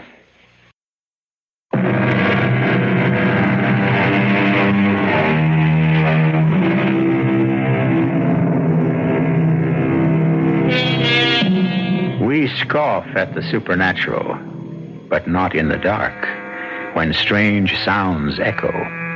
And even the most rational of us find more and more natural what was once deemed the supernatural.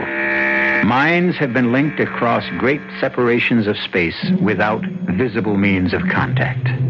If mental telepathy and magic shapes exist, why not other forces still branded as the supernatural? Our cast included Norman Rose, Mason Adams, Marion Seldes, Nat Poland, Joe Silver, and Jack Grimes. The entire production was under the direction of Hyman Brown. Now, a preview of our next tale. Why did you leave the stage after the Chopin? I can't go on, Lottie. After performing a miracle, you can't go on. The entire audience is on its feet calling for you, and you can't go on. After what just happened? What did happen out there, Mr. Klein? It was as if... Oh, you're Anton Volberg. Yes. Well, go on, tell me, what happened to you? Well, some force suddenly gripped my right arm, began to pull my hand, my right hand, off the keyboard. I didn't know what was happening to me. I thought I was having some sort of seizure. I was going mad, or I don't know what. And then? My left hand kept playing. You mean you kept playing with your left hand? No, Lottie, no. My right arm. It was forced down to my side, and I was scared. I was so scared I couldn't have gone on playing with my left, and I didn't. It did. Radio Mystery Theater was sponsored in part by Anheuser-Busch Incorporated, Brewers of Budweiser, and Buick Motor Division. This is E.G. Marshall inviting you to return to our Mystery Theater for another adventure in the macabre. Until next time, pleasant dreams.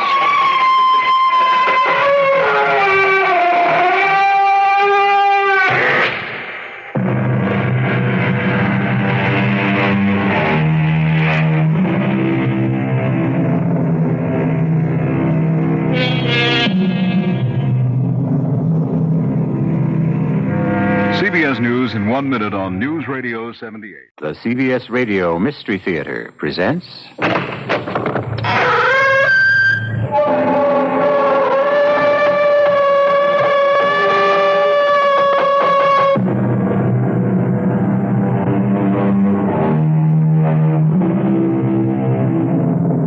Come in. Welcome. I'm E.G. Marshall. Come in through the mysterious door which hides the secrets and sometimes horrors we dare not even think about, but which are nevertheless brought to the forefront of our imagination by the tale you're about to hear. A door, a simple door, shuts us out or lets us into a room. But such a room as we are to visit now is one perhaps we'd be better off avoiding. At least Stephanie Miller would have been better off if she'd never set foot in it again. Or would she? Maybe that was her destiny. And who can question what the fates have decreed? Mrs. Lanning, would you mind awfully if I just sat here in the room a moment, alone? Of course not. I'll go down and make some tea. Oh, please don't bother. No bother at all. You're very kind. Sit here and take your time. Come down when you're ready. My dear, dear room. You look so different. I really don't like your yellow wallpaper. And there's no rug. Your floor must be cold. Oh, it's just like old times, talking to my old room. Talking. I don't understand why Mrs. Lanning doesn't like you.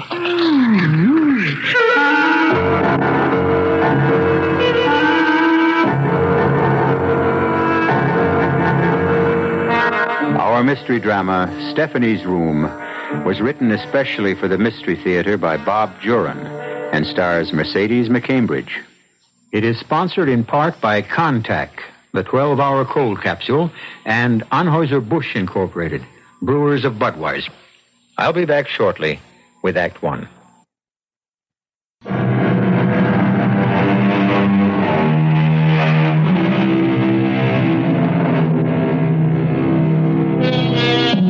Our story begins in a modern tract home in a Los Angeles suburb. Stephanie and Tom Miller are an average couple. Tom's on his way up in his advertising career, and for both of them, it means some sacrifices. I may be a little late tonight, Steph. I have some things to clear up on the Rogers account. Well, that's okay. Now, look, honey, before you get upset, I got to tell you sometime. Oh, Tom, does this mean another move? Steph, it's my best chance yet. It's New York City, the home office. I'll go in as ad director. A vice presidency in 2 years, no more than 3. Look, it's the start of a whole new life. Tom, we came to Los Angeles chasing rainbows and vice presidencies. Well, and before that, it was Chicago. Honestly, we've had 3 different homes in 5 years. Well, this'll be the last, I promise. Well, your career is important, but I'm so tired of living out of a barrel. I know. Look, we'll live anywhere you want. Maybe even your old hometown if you like. Wasn't it in the suburbs? In Crestwood, yes. All right. Now, Steph, I swear to you, if anything does go sour on this deal, I won't move again. I'll take my chances in New York and we'll stay. All right, Tom. It would be nice to see the old house again.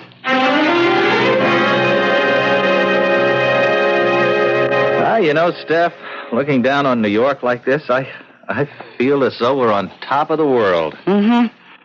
But let's get settled soon, Tom. Oh, sure. We'll house hunt every weekend. I don't like this hotel room any more than you do. Listen, I thought I might take a run up to Crestwood tomorrow. It's only 35 minutes by train. Sure, why don't you? Well, I mean, I'd like to see it, you know.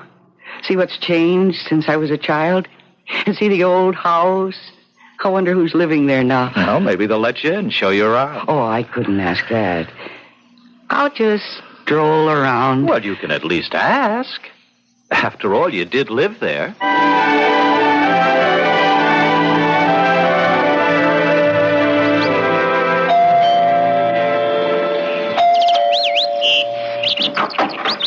Yes? Good morning. I'm not selling anything, really. Oh, what is it you want? Well, I know this may sound foolish. My name is Stephanie Miller, and I grew up in this house until I was 14. And I wanted to see it again, you know, to see if it had changed and who was living here now. Oh, well, my husband isn't home at the moment. Well, that's all right. I understand. It's preposterous of me to ask. It's okay. I'll just look around outside if you don't mind. No, I don't mind that. How long has it been since you've seen the house? Oh, it's 15 years. See, we've been living in Los Angeles, and my husband's firm transferred him here to New York, so that when I was this close, I just couldn't resist coming back. Stephanie Miller, you said? Yeah. Well, come in, Mrs. Miller. I don't see the harm. I'm Mrs. Lanning. Oh, thank you. I imagine it's changed a lot since you lived here. No, not that much, really. Oh, your furniture is different, of course, but I remember this room so well. Oh, I love that table. It was my mother's. And the fireplace. I used to sit in my pajamas on cold winter nights and watch the pictures in the embers. I saw tigers fighting and flowers and monkeys and horses. You too. Oh, I love the fireplace. Hey, I wonder. What is it? Well, it really couldn't still be here, but... What are you looking for? There was a penny. I put it up in a crack in the chimney when I was 10 years old for good luck, and I think I can just about reach it. Ha ha ha ha! Yes, I can hardly believe it. It's still here. Look. What? Isn't that amazing? Oh, golly. Well, do you like the house, Mrs. Lanning? Oh, I do, except... For what? Oh, nothing, really. Now, come on, you want to see the kitchen. Okay. Oh, how charming, Mrs. Lanning. Thank you. Yeah. Of course, we didn't have the breakfast nook. My mother had a big oak table right here in the middle of the floor. Well, I like room to move around. And everything happened at that old oak table. Mom and Daddy'd sit there every night and they'd talk. And I can almost see my mother making her Christmas strudel now. All those family conferences. I was always included in the minor decisions. Oh, you were an only child then? Yes. Gee, may I see upstairs? I'd love to see my old room. Well, yes, if you like. Mr. Lanning and I use the front bedroom. Yeah, mine was the small one facing the back. That's our, guest room. We don't use it at all. You're sure you don't mind if I look? Oh, of course not. We don't have any children to bring grandchildren visiting, and we never have overnight company, but it's still the guest room. Oh, it's very pretty. Oh. I was going to use it for a sewing room, but... But what? Nothing. Is it the same thing you hesitated about downstairs? Well, yes, I've never been able to use this room. Why? I feel as though I'm not wanted. I'm not welcome in this room. But this is your house. Why wouldn't you be welcome? Well, I'm not sure any house is ours. We live in them, use them. But there are some things we can't ever own. Oh, I loved this room. I even used to talk to it. Really. And Mother had white curtains with little bluebells all over them and a bedspread to match. And my dresser was over here, right next to the window. And then I had a little white chair. Don't you feel it? Feel what? With strangeness in here. As though we didn't belong here. Mrs. Lanning, would you mind awfully if I just sat here alone for a moment to remember? Why, of course not. I'll go down and make some tea. Oh, please don't bother. Oh, it's no bother at all. I'm enjoying the company. You're very kind. You take your time. Come down when you're ready.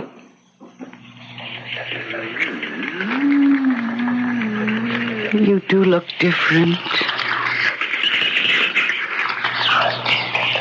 I really don't like that yellow wallpaper. And there's no rug. Your floor must be cold. Yes, it's just like old times. Talking in my room. Talking. I don't understand why Mrs. Lanning doesn't like to.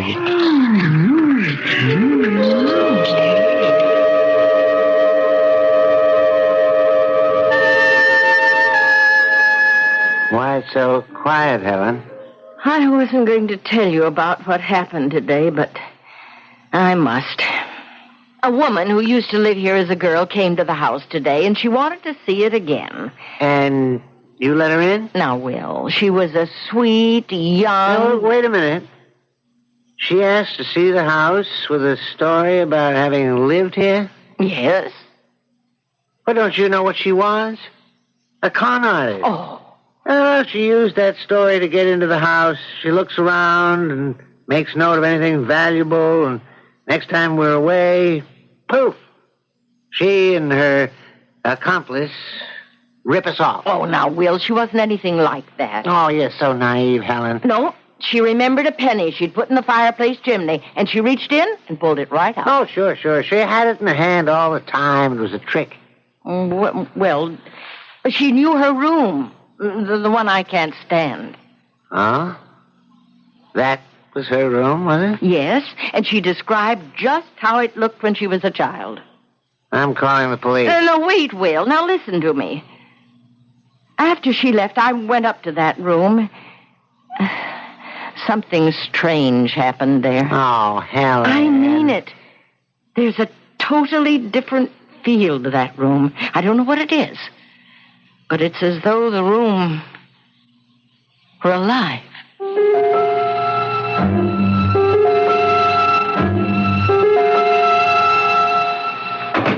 Is that you, Steph? Tom, you home already? Yeah, we finished up early on that field trip to New Jersey. How was Crestwood? I take it you went. Yes, I went.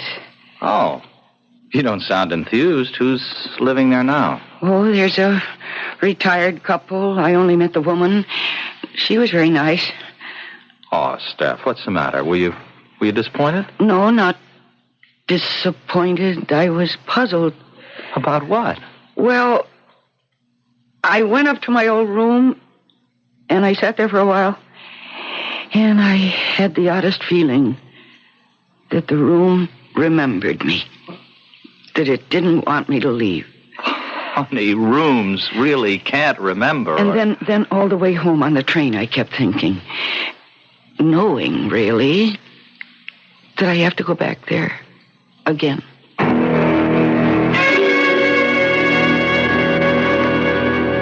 I'll be back tomorrow night. All right, Will. I'll be here.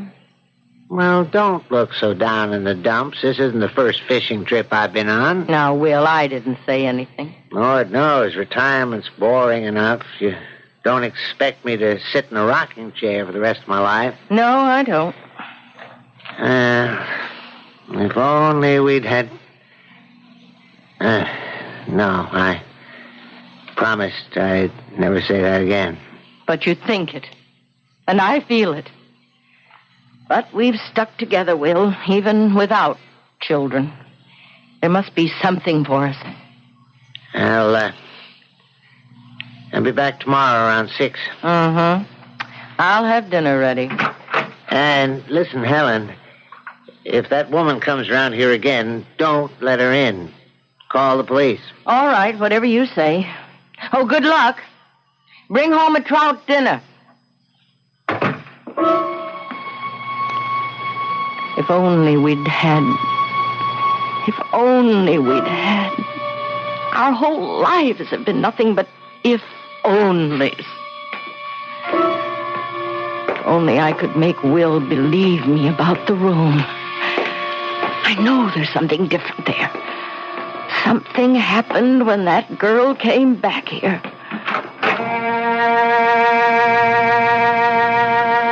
Stephanie's room. How many happy hours did she have here? How many tears? How many hopes? Sing a song of sixpence, pocket full of rye, 4 and 20 blackbirds baking a pie. When the fire was open, the birds began to sing. Now wasn't that a dainty dish to set before the king? Backward, turn backward, O time, in thy flight.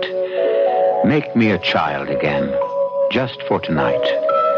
The poet's words strike a note in all of us who wish for a touch of childhood again.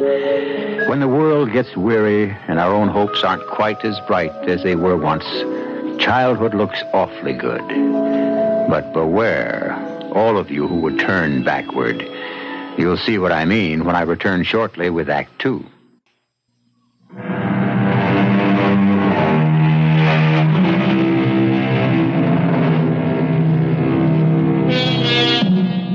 Another poet and novelist, Thomas Wolfe, told us, "You can't go home again." Nothing stays the same. And the old familiar things just aren't as we remembered them. And how often they prove to be so disappointing. But for Stephanie Miller, going home again, rather to the house in which she had once lived, was proving to be a compelling experience.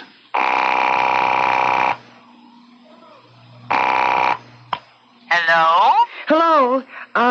Mrs. Lanning, this is Stephanie Miller. Oh, hello. Hello. I really hate to impose, but I wondered if I could come out just one more time to see my old room. Well, now, my husband... Well, I don't want to intrude. Just, any time that's convenient. Well, then, why don't you come today? My husband's away on a fishing trip. Yes, come today.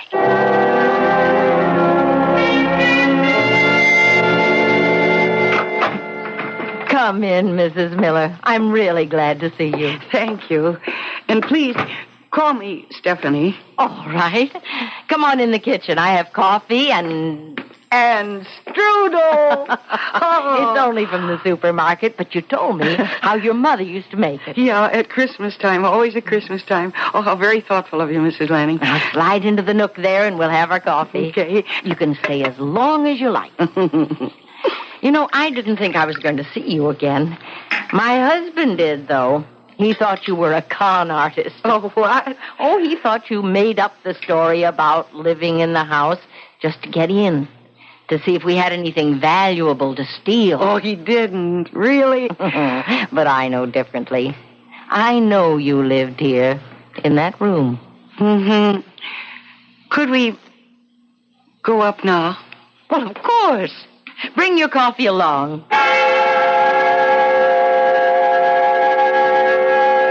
I feel so peaceful in this room. Really, it's almost as though I'd never been away. My husband won't believe there's a change in the room. Do you know that I was never afraid of the dark in this room? Mama would put the lights out, and then I'd begin to see the shadows start to form, and they were always friendly shadows. Listen.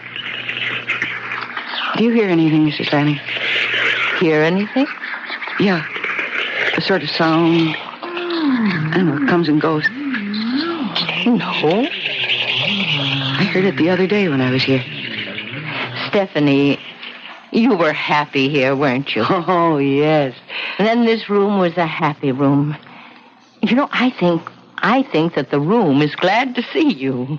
Well, I suppose if we love a house or a room, it just naturally has love in it. Responds, Stephanie. It responds. That's why I want you to come and visit any time you want. Mm-hmm. You love this room. And your presence, it changes things. Well, that's kind of you, Mrs. Lanning.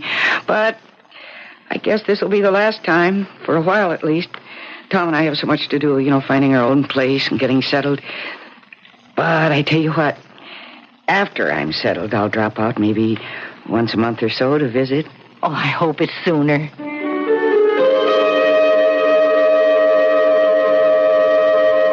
Will, breakfast ready.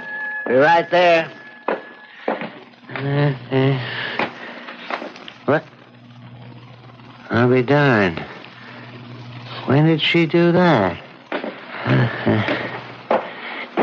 Say, Helen, when did you change the drapes in the guest room?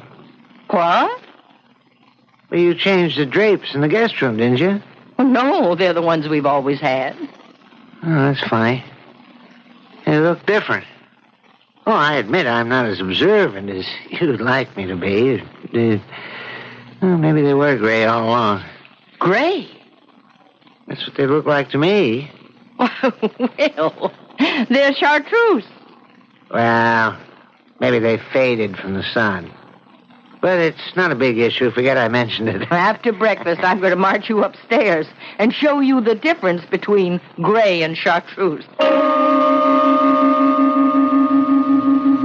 I don't understand. Well, they look faded to me.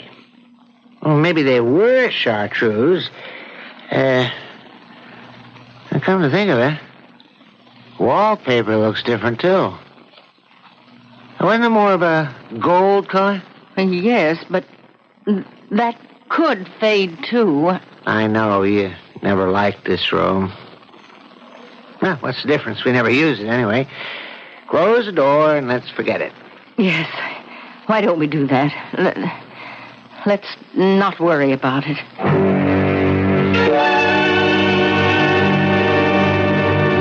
I'm so glad you came, Stephanie. Do you remember what color the drapes and walls were in the guest room when you were here last? Yes, I'm afraid I do. And I'm afraid that I didn't... Well, I mean, it just isn't my style. What were they? Well, the drapes are chartreuse, and the walls are sort of gold. Good. That's what I wanted to know. Come with me to the room. Why, what is it, Mrs. Lanning? I think you're in for a surprise after you see the room. Oh, this is so mysterious. Oh, you'll see. Oh, Mrs. Lanning, where did you ever find them? Why, I didn't. But they're my drapes. White with bluebells. They're exactly like the ones Mother had made up for me. But they weren't like that yesterday. You must have searched for days to get them so exact. Oh, but I didn't. I don't know what to say. You did get these drapes for me. Because I told you Mother had white drapes with a pattern of little bluebells. I thought... Oh, Mrs. Lanning, you are a beautiful person. Stephanie, what color was the wallpaper in here? Do you remember? Pale blue. Yes, to pick up the color of the bluebells. Pale blue. That would be right, I guess. But these walls are a dingy gray. Weren't they gold last week?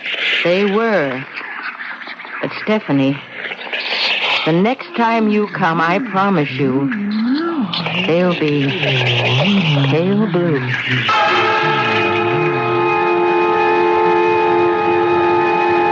Are you ready to turn in, honey? No, Tom, no. I just want to read a little bit longer. Steph, things are okay, aren't they? Okay? Well, I mean about the move to New York. You're not too unhappy. Oh, Tom, I'm not unhappy at all. I feel as though I've come home. I know we've had trouble finding the right house, but I have a feeling this weekend... I know, we'll find it. Yeah. I've been thinking about those visits you've made out to Crestwood. Would you want to live there? In my old house? Oh, no, never. But you seem so drawn to it. Well, I mean, it's a nice place to visit, but I wouldn't want to live there. No. Well, Mrs. Lanning was sweet to put up the drapes like I had as a child, and now she even wants to change the wallpaper, but I don't want that, Tom. I want our own place, brand new, for us alone. Mm-hmm. And the kids. And the kids, I can hardly wait. Well, neither can I. Okay, I'll see you for breakfast. Yeah, I wouldn't miss it. Good night, honey. Good night. Oh, where was I? Here we are. Roger leaned across the table.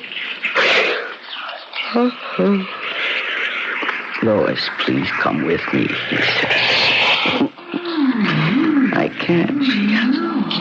Oh, I don't want to read anymore. I'm going to go to bed. What? What's that? Yes. I'll come back. I'll come. Of course. Don't worry, I'll be there. You know I'll be there. Stephanie. Huh? What are you talking about? Talking? I wasn't talking. I was reading. Well, Steph, I heard you talking in here. No, I wasn't. I mean, maybe I was reading out loud and you didn't know it. Look, why don't you come to bed? Well, I will in a minute or two. Okay, but I think maybe you've read enough. You're starting to dream out loud. Well, I'll be there in a minute.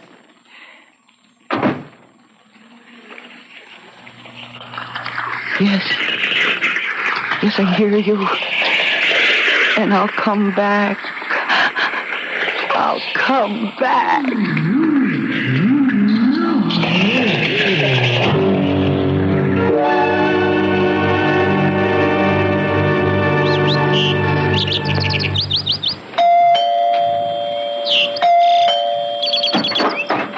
Hello, Mrs. Lanning. Stephanie. You said that I could come to visit whenever I wanted. Oh, of course. Come in. I hope I'm not bothering you. I mean, coming all the time like I do. Oh, no, I like your visit.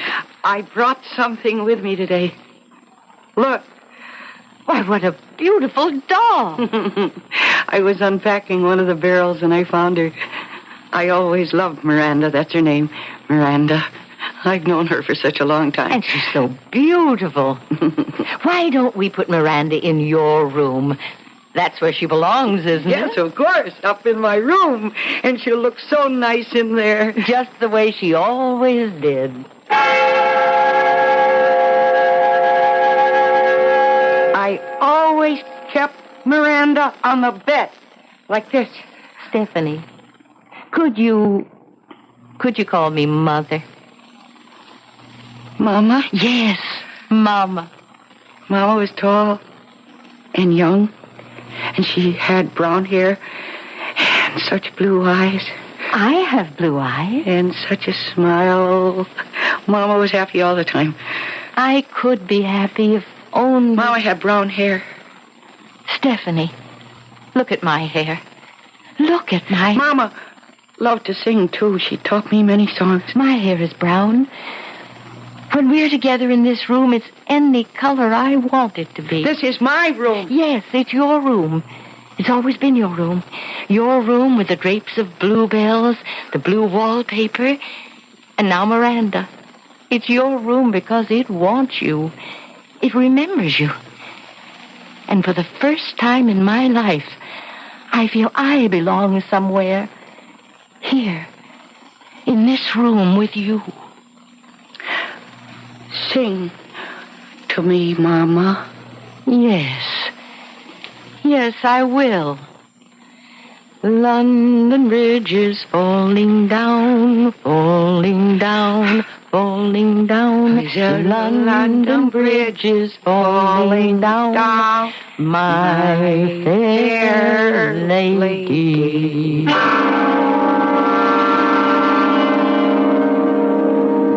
Two women caught in the spell of a room, or the spell of love. A woman who never had a daughter, a girl whose mother was taken from her at an early age. They've both found something in this room. But the relationship goes far beyond their mortal feelings, and far beyond anything you might imagine. You'll see what I mean when I return shortly with Act 3. This is WBBM Chicago.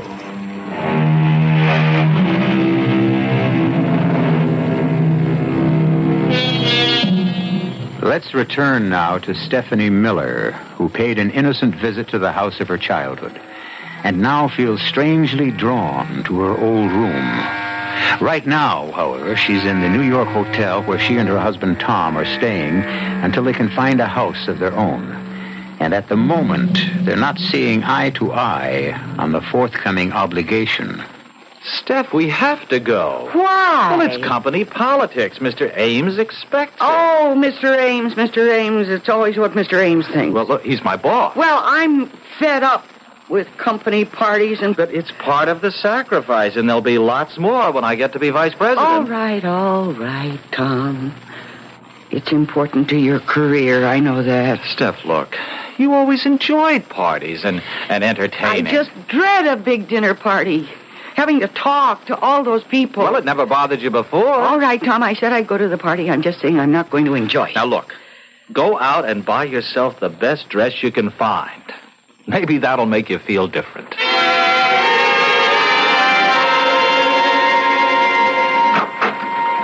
Why, Stephanie, what a surprise. I hope you don't mind my coming without calling again. But no, of course not. Come in. Okay. Because I have something to show you. Oh, looks like a dress box. Yeah, it is. It's my new dress. It's for the party. Come on up to my room. I can't wait to show it to you. I haven't been to a party in such a long time. Oh, I hope you like my new dress. I picked it out all by myself. Oh, Stephanie, it's beautiful. Yeah, it's my first formal. Oh, I'm so excited. Imagine me in a formal. Try it on. Let me see. Okay, I will. There were 2 of them in the store, and I liked them both, but I had a hard time choosing between them. You think I picked the right one? Of course you did. Why, nothing could be prettier than this. You really like it? I do. Look, I like the way it swirls. Watch, see? Yeah, I hope my date likes it. His name is Tom, and is he groovy? He'll be the proudest boy there. Yeah, and I'll bet Virginia will be so jealous because her mother is making her dress, and her old date doesn't even have a car. Now, you shouldn't act that way with a friend, Oh, you're always Stephanie. saying things like that. No, really, I like Virginia okay, but I'm glad that I've got a new store-bought dress and a date with a car. Hey, I got to get out of this thing and run. Where are you off to now? Well, see, there's this new record I got to get, and I promised Virginia I'd bring it over. So, will you be an angel and hang this up for me? Yes, of course. Oh, no, wait a minute. Put it back in the box. I got to take it with me. Well, whatever you say. Oh, I'm so glad you like the dress. It's lovely, Stephanie. And I appreciate your coming so far to show it to me. Well, it's fun to share things with people we like. I really dread going to that party, though. Well, in that dress, you'll be the hit of the evening, and that'll make you feel different.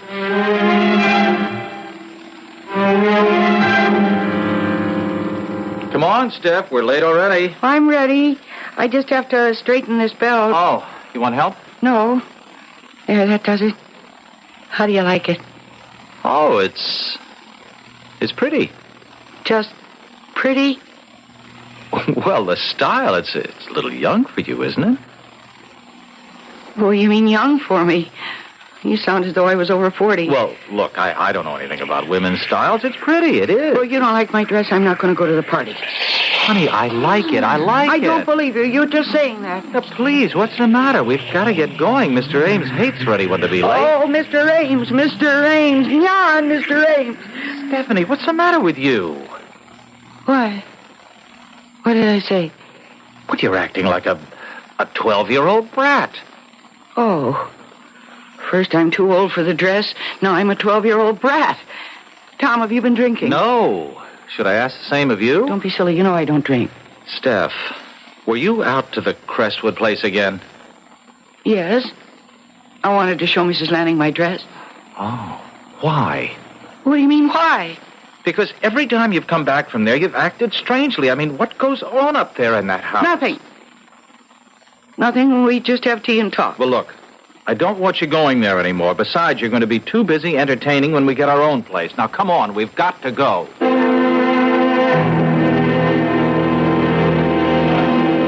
Mrs. Miller, a pleasure to meet you at last. How do you do, Mr. Ames? We're very fond of Tom at Connecticut paper. With us only a month, and already I can tell he's executive material. Well, that's nice of you to say, Mr. Ames. Oh, it's nonsense. You're on your way up. And I can tell after meeting Mrs. Miller, you have the last and most important asset.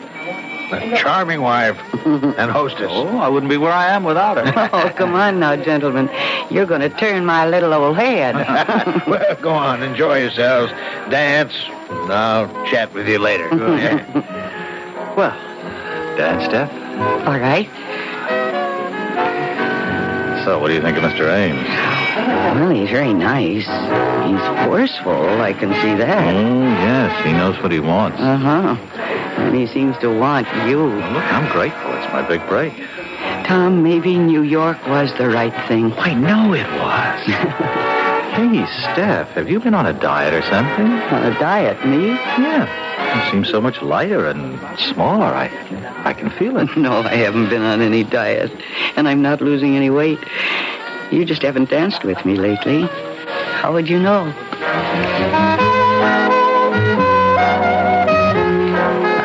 Sorry to cut in, Tom, but the evening's almost over, and I haven't had the pleasure with Stephanie. Oh, of course, Mr. Ames. Last dance, Stephanie? I'd be charmed, Mr. Ames.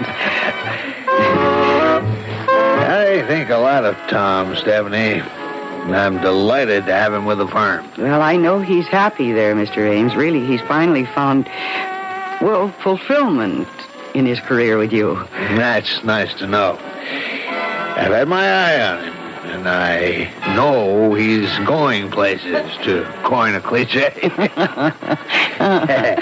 And with you by his side, you can't miss. You see, Stephanie, a man in Tom's position has to have a wife who can meet people, entertain on the spur of the moment. You might have to have 12 guests for dinner without notice and not bat an eye. Tom will be traveling a lot, out of town for weeks at a time. What are you saying, Mr. Ames? Well, when a man as bright as Tom wants to get ahead, it takes sacrifice. Sacrifice of home and wife, I'm afraid. My Martha put up with it. God rest her soul. And look where I am. At the top. Entertaining lots of people. Being without Tom for weeks, that's what this job means, doesn't it? I'm afraid so, Stephanie. But I know you're up to it. No, I'm not up to it. I don't want to be alone. Oh, Tom.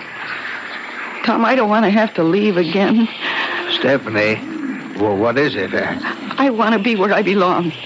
Where I'm warm and safe. I've got to be there. Forever. Stephanie.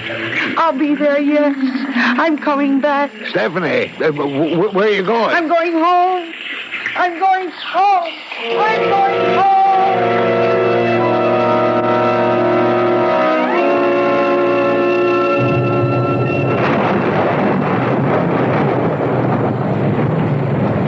What's the matter, Helen? Oh, nothing. Why? Quiet as usual. It's the rain, I suppose. I always feel depressed when it rains. Helen, I've been meaning to ask you, you've been dyeing your hair? Dyeing my hair? Whatever for? Well, it looks darker than usual. You've been gray for years, but suddenly there's a brown streak in it. Oh, you're imagining things, Will. Oh, I'm the same plain Jane I've always been. Somehow it looks different. You really think so?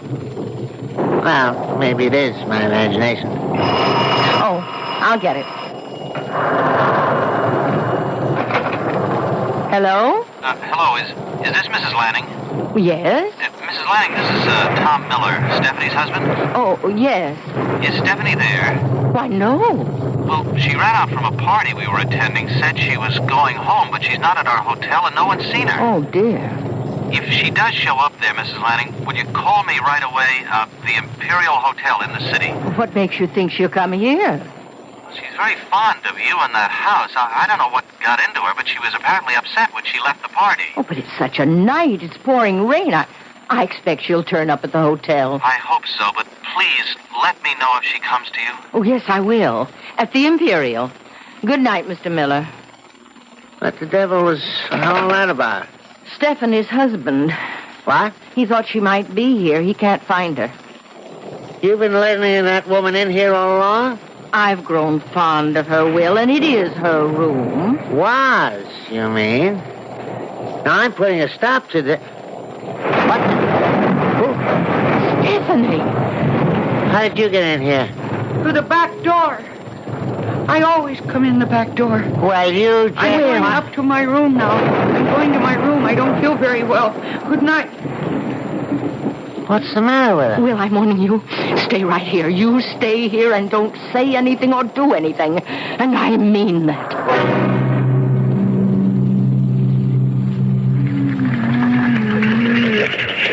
I don't want to go to Chicago. I want to stay here. You don't have to go, Stephanie. You can stay here with me. They say I have to go and live with Aunt Louise. Not anymore. You can stay here. I can't. Yes. Miranda, do you hear that?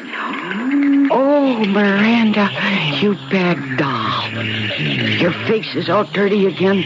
I'll have to give you another bath. You naughty girl. Later, dear. Rest now. Yes, it's time to rest, Miranda. Goodbye, baby, in treetop. Helen! What's going on in there? Go away, Will. Don't open that door. Cradle will rock.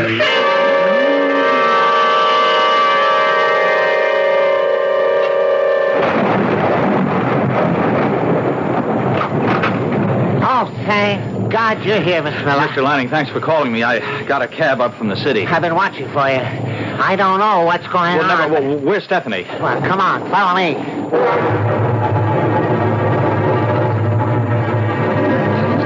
Hush, dear. Time to put Miranda to bed. You've had a busy day.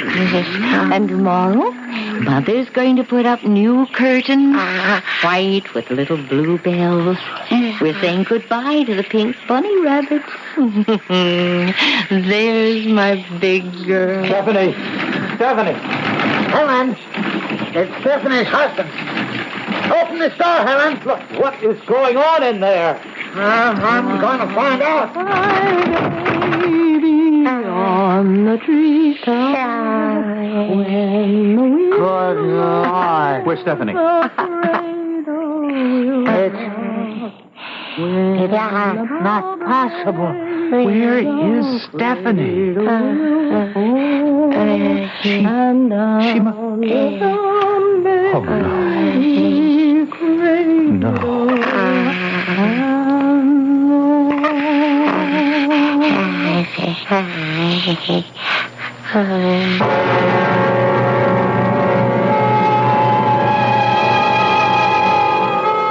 I'll admit that Stephanie's room was a bit unusual. But think about your old room, in the old house you grew up in. Maybe it's waiting for you to return someday. Maybe even hoping. So if you should get the chance, why not go back and say hello, if you dare? In any case, I'll be back shortly.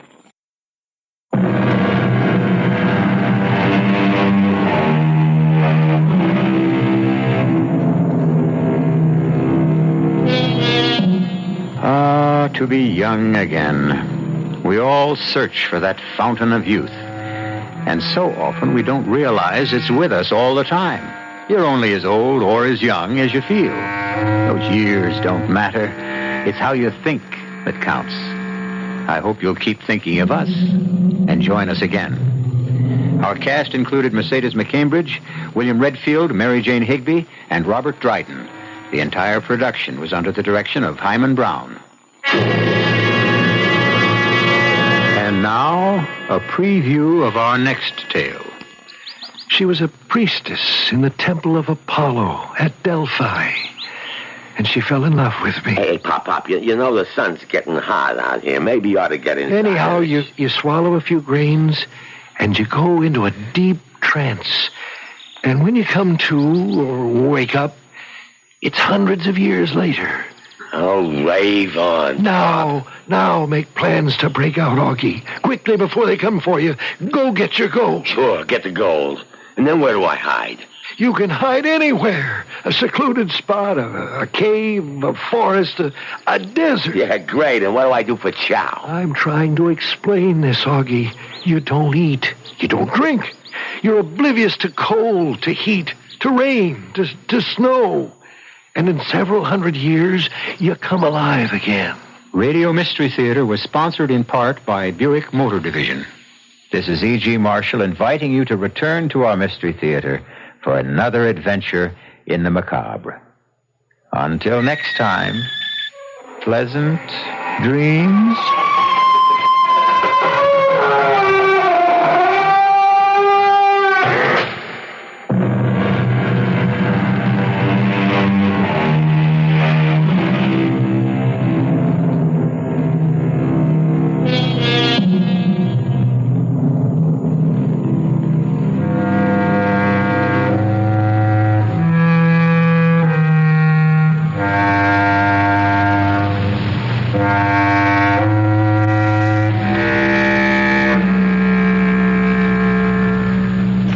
CBS News is next on WBBM Chicago. The CBS Radio Mystery Theater presents...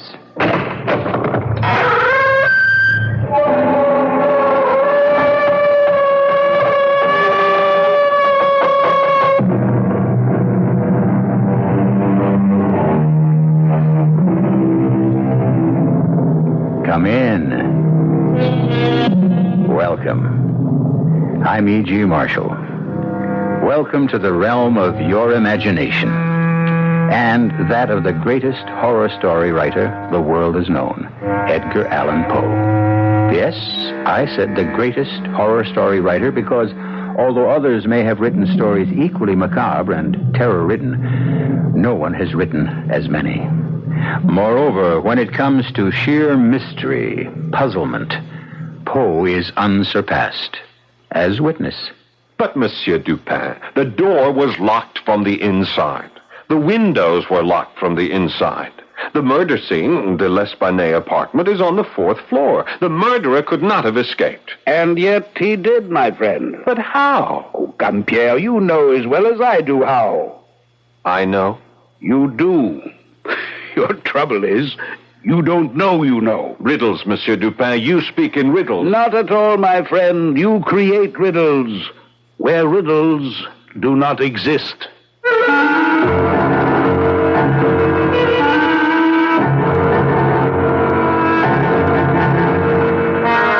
Our mystery drama, The Murders in the Rue Morgue, was adapted especially for the Mystery Theater from the Edgar Allan Poe classic by George Lothar and stars Paul Hecht. It is sponsored in part by Anheuser-Busch Incorporated, Brewers of Budweiser, and Buick Motor Division. I'll be back shortly with Act One.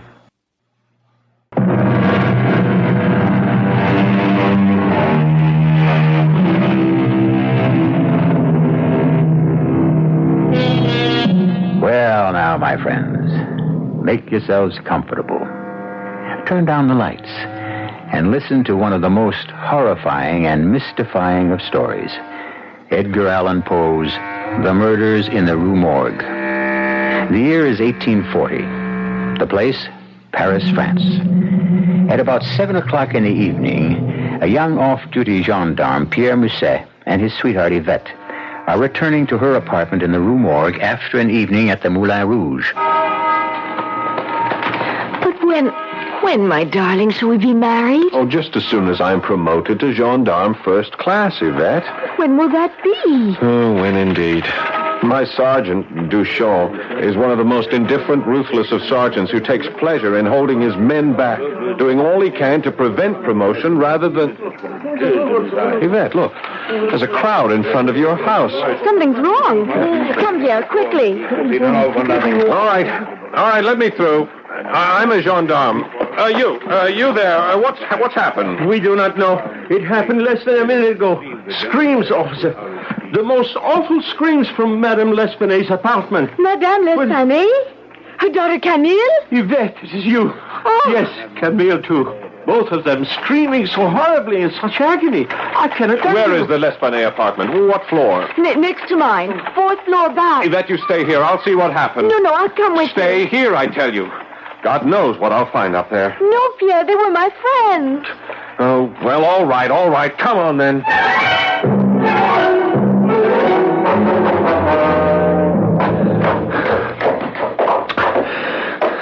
Is this the apartment? Yes. All is quiet. Too quiet. The door is locked. Break it in. All right. So, now let's have a look. Pierre. Oh, my God. Yvette. No. I won't faint. I'll be all right. But, oh, heaven help us. What has happened here? Look, the woman on the floor. Her throat cut. Is that Madame L'Espanaye? Yes. But her daughter, Camille, where is she? The bathroom door. It's closed. Perhaps... I'll go and see. No, it's empty. The kitchen, then. It's the only other room. No, there's no one in the kitchen. But where can she be? The door was bolted on the inside. The windows. They're closed. Yes, but... this one's locked. Look, it's nailed shut. You see the nail? The window next to it is nailed shut, too. And anyhow, it's a sheer 4-story fall to the yard below. Camille couldn't have left that way. Oh, Pierre! Be calm, Yvette. We must both be calm. In the face of this? Oh, poor Madame. Her throat cut. Look here. This is strange. A bag of gold pieces. Napoleons strewed all over the floor. Perhaps the murderer heard us coming and hurried to make his escape before... What escape? How could he escape? The door is bolted on the inside. The two windows, the only windows in this apartment, nailed shut. How could he leave? How could Camille leave? Impossible. It's just impossible. Well, it makes no sense. Here, give me a hand. Get this poor old lady off the floor onto the bed. Yes. You take her by the feet. I'll lift her by the shoulders. Ready? Yes. All right. Now, lift. Oh, good Lord. Pierre. Her head. It fell off. Don't faint, Yvette. Don't faint. Oh, no. Look, I must get a message to headquarters at once. You take it while I remain here and... Wait. What, Pierre? The fireplace. See there? A lot of soot has been dislodged, fallen down from inside the chimney. What would that mean? There's only one way to find out, and that is to get down on my hands and knees and look up into the chimney. What is it? I am looking into a woman's face. A dead woman's face. Her face? It must be Camille. She's been stuffed up the chimney, head down. Pierre? What? I'm sorry. I can't help it. I'm going to faint.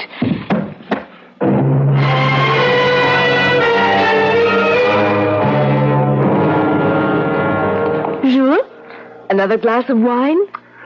I'll tell you, Yvette, after what happened next door to you last night, I could use another bottle of wine. You sailors, all alike. You can never get enough of wine. Oh, love, come here to me. Jules, not now. I'm engaged. Yeah, to a gendarme. And second class yet. He'll be a gendarme first class someday. Yes, and a sergeant someday, too. Sure, let me go. I must answer the door. Pierre, darling, I wasn't expecting you. Yes, so I see. Oh, don't get any ideas, Pierre. This is Jules Dubourg. He's a sailor on sick leave. Jules, this is Pierre Musset, my fiancé. Hello. How long have you two known each other without my knowing? A few days. Jules only came to live here a few days ago. Live here? He has 2 rooms in the basement, and he is quite sick. Something I picked up on my last voyage in Borneo. Borneo, eh? Jules has been all around the world, and more than once. Thank you for the wine, Yvette. It has warmed my stomach. Goodbye for now. Goodbye. I hope that is all you warmed? His stomach?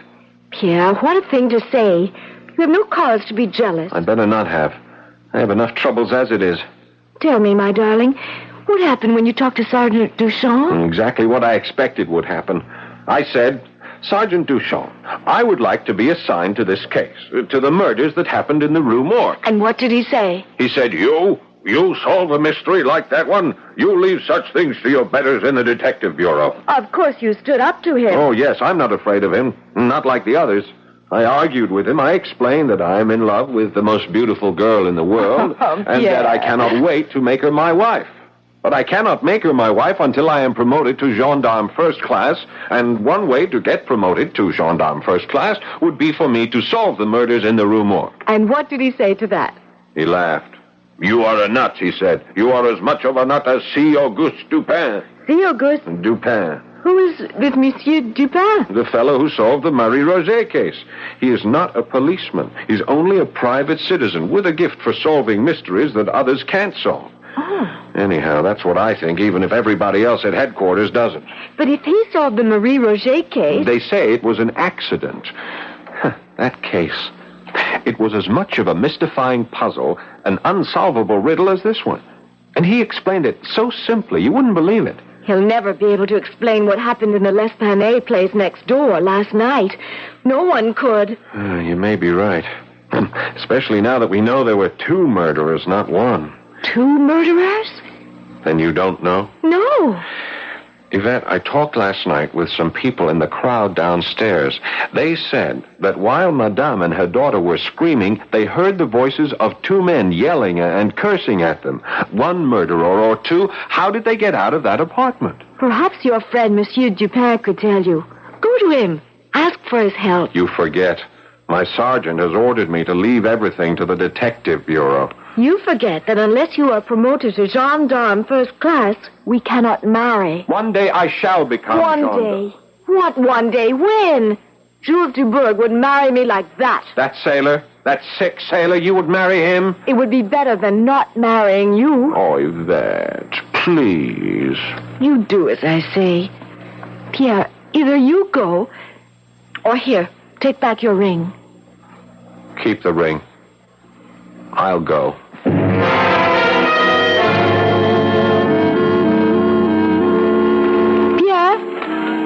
Pierre? Yvette! What are you doing here in Montmartre? I had to see you. This couldn't wait. Pierre, I found this shoved under the door of my apartment. Huh. Looks like a note. It is a note. Read it. Be warned. Tell your boyfriend to forget about the Rue Morgue murders, or you will die the way Madame L'Espanaye did. Yvette. I thought you had better see this and take it to Monsieur Dupin at once. He will know what to do. Yes. Yes, he would. Then take it to him as soon as you are off duty. And Pierre... Yes? You did go to see Monsieur Dupin, didn't you? Well, no. Yeah. I couldn't bring myself to do it. I didn't have the nerve. But now that your life is threatened, I'll go to see him and ask his help. I promise you, Yvette. I promise.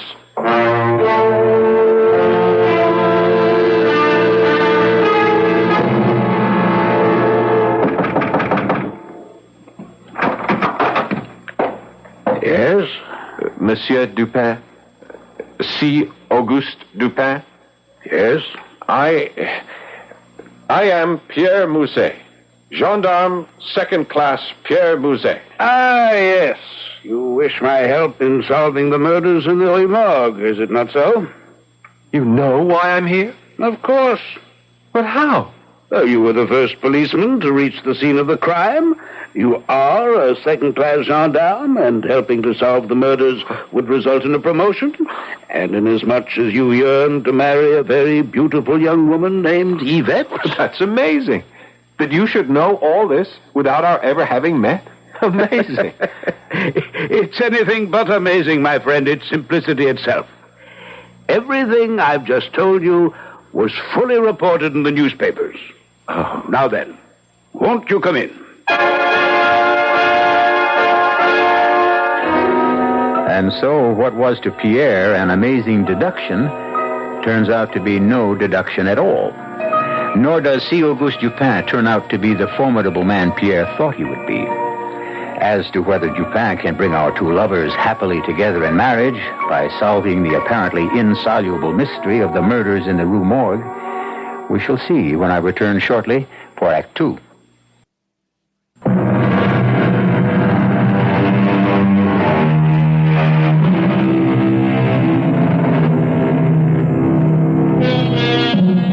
Well, then, Gendarme Second Class Pierre Musset has sought the help of C. Auguste Dupin in solving the murders in the Rue Morgue. Murders so baffling that any chance of solving the mystery seems impossible. Still in all, as you know, Dupin solved a mystery equally as puzzling, that of Marie Roget. So let's join Pierre now as he sits across from Monsieur Dupin in the latter's modest apartment. My dear fellow, I've little, if any, interest in solving crimes. I wish only to be left alone to read my books and pursue one or two hobbies.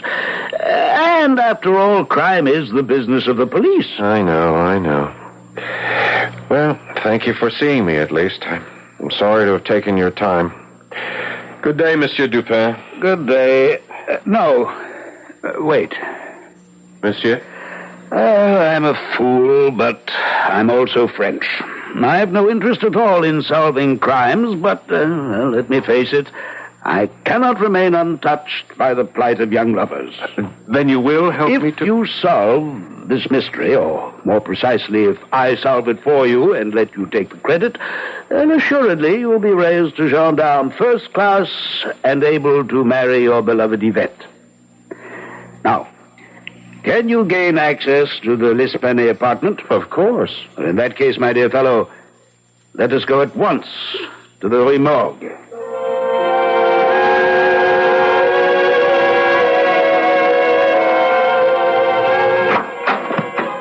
The door is unlocked, yeah? Yes. As you can see, Monsieur Dupin, it was bolted on the inside when I broke the door. The bolt was torn out of the wood. Small wonder. You're a big fellow. Ah, there. That large blood stain on the rug. That's where she lay. Madame L'Esplanade, with her head cut off. Now, the bag of gold pieces... It lay right here, on the rug. The gold pieces were strewn all over the floor. I keep asking myself, why didn't the two murderers take the gold? But there is no answer. Because you're asking yourself the wrong question. The wrong question? Well, the answer to why they didn't take the gold is simple. They didn't want it. The question you should be asking is, why didn't they want it? Oh, yes. Yes, I see. Now, this is the fireplace where you found the body of the daughter, Camille? Yes. Stuffed up the chimney, feet first, the head down. Again, I keep asking, how powerful must these men have been to be able to do it? To stuff a body up a chimney with such force that... Well, I don't know how many bones were broken. My friend, you have a positive genius for asking the wrong questions. Again, it's not how they do it, but why did they do it? What reason would they have for doing it? Oh, I can't answer that. Maybe there was no reason. There's always a reason, Pierre. Now, what else was there? Ah, yes, the windows. You say these are the only two windows in the apartment? The only two. None in the bathroom, No. in the kitchen? None. And these appear to be kept locked with a nail in each. And let's see. I pull the nail out of this one and open the window. Well, the murderers couldn't have escaped this way. Even if the windows had been open, it's a sheer drop, 4 stories to the ground. So I see. I also see a drain pipe. But if the windows were locked... They could not have been locked. But they were. Oh, my friend, God also gave you a brain. As with your eyes, use it. You know the murderers did not escape by way of the door. It was bolted on the inside and you broke it in. True enough. They could not have escaped by way of the chimney. It follows that they had to escape via the windows, using the drain pipe to reach the ground. But I tell you, the windows were locked, just as they are locked now, each with a long nail. All the windows in this house are the same. A hole is bored through the window and into the sill. To lock the window, you push a nail through it into the sill. Well, you just pull that nail out of this one. But not the other. You do that, my friend. You pull the nail out of the second window. What for? To answer the question of how the murderers escaped. Now do as I say. Pull it out. What in the world is... See? A broken nail. As simple as that. A broken nail. Ah, but it's not simple. The window only appeared to be locked. Well, I've seen enough. Let's go. You have the answer then, Monsieur Dupin? Part of the answer. Only part. But give me time to think and... Look who's coming up the stairs. Hello, Pierre. What are you doing up here? Why don't you stay in your cellar, Jules? That is not your business. Yvette is my business, and you are up here to see her. What if I am? I want you to stay away from her. Yvette is my fiancée. Take a reef in your sail, Pierre. You don't own her. Now, you listen to me. You take your hands off me. Take them off. Gentlemen. What is all this? What's going on here? I want Jules Dubourg to stay away from you, and you from him. Oh, you do? Yes, I do, Yvette. You are my fiancée. But not your wife. And even if I were, I have a right to see anyone I please. Not while you are engaged to me. Oh, is that so? Well, let me tell you something. I will see anyone I wish, Whenever I wish. Now, mademoiselle, you don't mean that. You're speaking out of anger. Who are you? And what right have you to interfere? My name is Dupin. Auguste Dupin. Monsieur Dupin. Pierre, you went to him. I did indeed, mademoiselle, and believe me, your fiancé is not only a man of determination, but brilliance, mademoiselle. Brilliance? Well, my dear fellow, the way you solved the puzzle of that locked window, brilliant, positively brilliant. You'll be in the detective bureau before you know it. Oh, Pierre, that's wonderful. Wonderful. Jules, I think it would be better if you do not come to see me anymore. But Yvette... Please, Jules, no more. Have it your way. There are other ports of call. Oh, so there, Monsieur. Monsieur Dupin, can I offer you a glass of wine? Thank you, but another time. You could tell me what perfume that is you're wearing? Nuit de Passion. Passionate night. It's well named, mademoiselle. A pleasure meeting you, mademoiselle. Pierre, if you would see me down to the street. Oh, of course. But come back, Pierre. If you're off duty, that is. I am off duty, Yvette, and I shall be back. This fellow, Pierre, this Gilles Dubourg, he's a sailor, isn't he? Yes. What's he doing here? Why isn't he at sea? I don't know. He's ill. Some sort of rare tropical disease he picked up in Borneo. In Borneo? Interesting. What's so interesting about it? You know, my friend, I told your fiancé you were brilliant enough to be a detective. Oh, I appreciate that, Monsieur Dupin. You did me such a favor, building me up in her eyes. Oh, but it's true, you know. You could be a detective. You've only to learn how to use your head and all your senses. My senses? All 5 of them. You see, everyone's senses, taste, smell, sight, sound, touch, all these tell things, but few people listen. For example, I noticed the scent of your fiancé's perfume. Have you? Well, I've always known she smelled exciting. But beyond that, you did not go. Now, you ask me why the fact that our sailor man, Gilles Dubourg, contracted the disease in Borneo is interesting to me. Yes, I do. But you've no need to ask. It's as I said before. You know, but you don't know you know. Very well, then. I'll give you a lesson. Your first lesson in how to be a detective. Now, first, look. Then, see what you look at. Then, put 2 and 2 together and make sure they add up to 4. Now, for instance, put Gilles Dubourg together with drain pipes and see where it leads you. Jules and drain pipes? I don't understand. You will. You will if only you think, my friend. Think.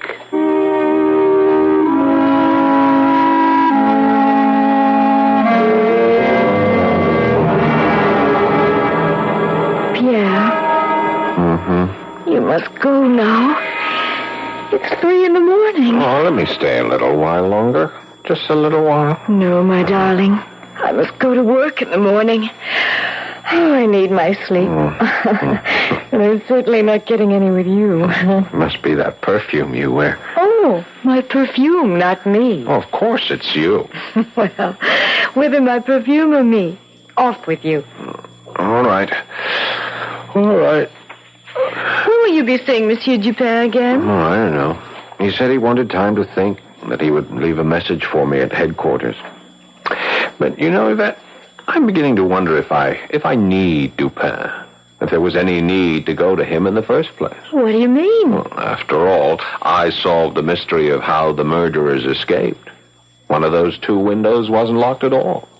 The nail was broken. Brilliant. The murderers must have got to the ground by the drain pipe. The drain pipe. Oh, yes, the drain pipe. But even so, I've been thinking. No ordinary man could manage to slide down a drain pipe. He would have to be very strong. Yes, and agile. But you've thought of that, I'm sure. Oh, of course. Well, it's only a question of what kind of man would that be? Oh, I could think of any number. You can? But of course. A chimney sweep for one, a house painter for another, a circus performer. Huh? You know, an aerial artiste. A sailor, like Jules de Bourgh, say. They are used to climbing things. Yes, that is a possibility. Jules de Bourgh, a definite possibility. Now, you let jealousy blind you. Jules is a sick man, for one thing, and doesn't have the strength, anywhere near the strength, to do what was done in that apartment. Whoever committed those horrible murders was more than strong. He was powerful, unbelievably powerful. Oh, but come now, you must go. You must. I'm going. Lock yourself in. Don't worry, I will. I'm not taking any chances. Not after getting that note. Yvette, you have nothing to fear.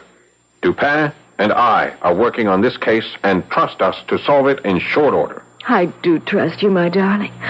Oh, I do. Good night, my sweet. Good night. Good night. Good night, my lovely wife-to-be. Good night. Bolt the door. I was about to. There. It's bolted. Good night, Pierre. Yvette! Oh, my God! Yvette! It's bolted on the inside. Oh, Pierre! Help me! Oh! Yvette! Help me! Yvette!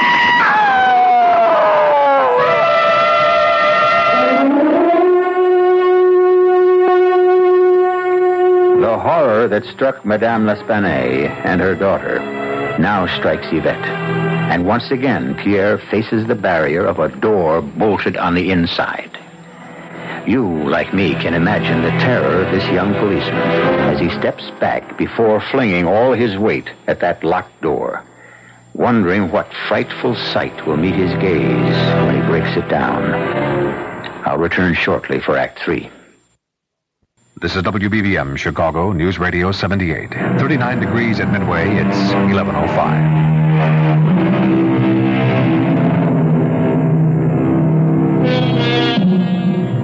What frightful monster haunts the Rue Morgue?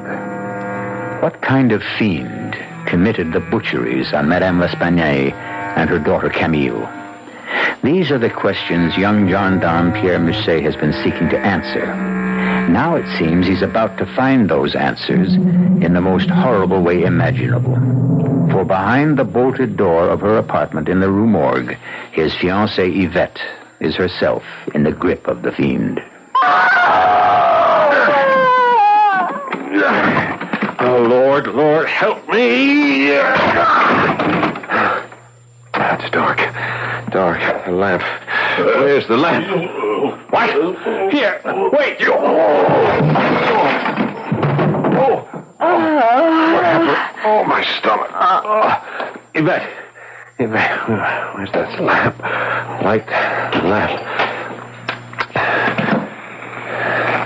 There. Yvette. Heaven help us all. Yvette!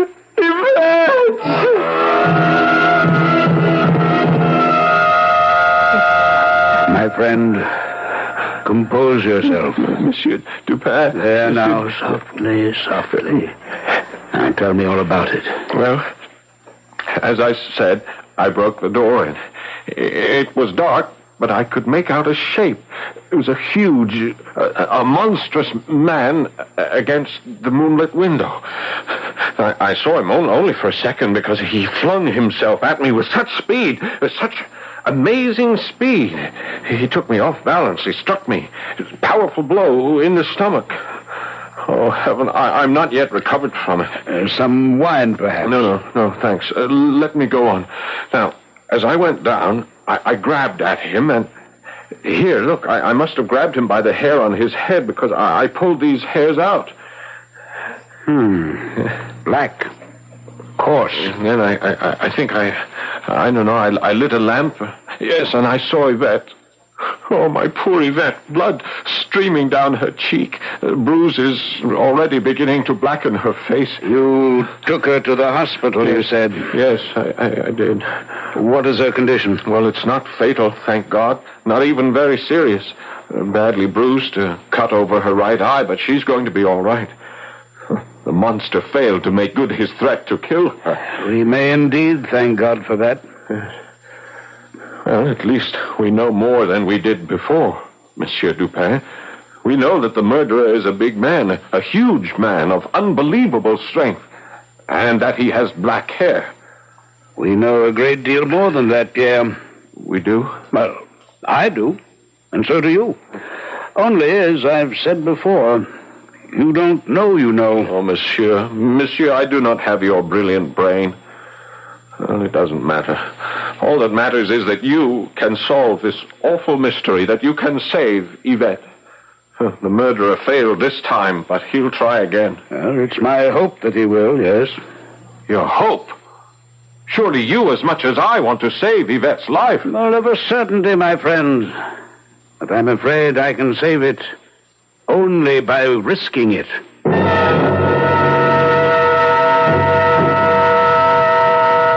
Yvette, you're sure you're comfortable on the couch? Yes, Pierre, thank you. Mademoiselle, are you strong enough to help me in a plan I have in mind? Now, wait, what kind of a plan? A plan to trap the murderer. And I can help you trap him? You can be the bait. Now, just hold on a moment. Yeah, let me explain. There is nothing to explain. Now, whatever you have in mind, I refuse to let Yvette risk her life. Nonsense, Pierre. My life is in danger anyway. Precisely. The killer will strike again, but not for the reason you think. What do you mean? In that note he sent Yvette, he swore he would kill her if I did not stop trying to unmask him. But that is not the reason Yvette was attacked. In fact, if I'm not mistaken, she was not deliberately attacked at all. How can you say such a thing? Look at the bruises on her face, her arms, the gash over her eye. Use your ears, my friend, no more than your eyes. I did not say Yvette was not attacked. I said she was not deliberately attacked. Nor was she attacked by the person who wrote the note. Monsieur Dupin, you amaze me. How do you know all this?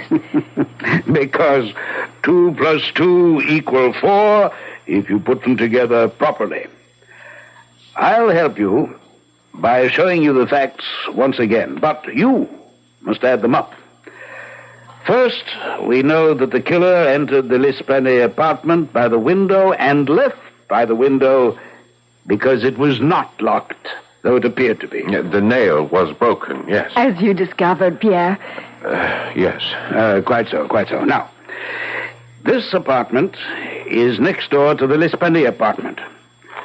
Outside that window, it's a 4-story drop to the backyard unless the murderer escaping slid down the drain pipe attached to the wall between these apartments. You follow? Yes. A sailor, Monsieur Dupin, a sailor maybe, like Jules Dubourg. There you go again, letting your jealousy... No, mademoiselle, he's altogether right. A sailor could climb the drain pipe. So much for that fact. Now, here's another and a most revealing one. Why was the bag of gold pieces, worth, as we've learned, more than $4,000... Why was that bag of gold not taken? Perhaps the murderer was in such a hurry to escape. But there was no hurry. The door was bolted. There was plenty of time to escape. You said the gold wasn't taken because it wasn't wanted. But what were the L'Esplanades killed for, if not the money? Revenge? It couldn't be that. They stayed to themselves. They knew no one. Well, if not for money or revenge, what then? Nothing. Nothing? Monsieur Dupin, that makes no sense. No sense at all. Precisely. That's the answer. The L'Esplanade murders were senseless. But that is impossible. The murderer must have killed for a reason. No, he did not. And why do you keep saying murderer when there were 2? You're forgetting one of the most important facts of all. The fact that 2 voices were heard in the L'Esplanade apartment. One was definitely that of a Frenchman, but the other... you shall see tonight, if mademoiselle will indeed act as the bait. Of course. What do you want me to do? Do not lock your windows and do not bolt your doors. That is all. That is enough. Now be calm, my friend. Your fiancée will not be alone. We shall be with her, both of us armed with pistols. Oh, and one thing more, mademoiselle. Monsieur? That perfume of yours, Passionate Night. And be sure to use it. Use a lot of it. If you say so, yes. Why? The murderer, I think, finds it enticing. If it comes to that, so do I.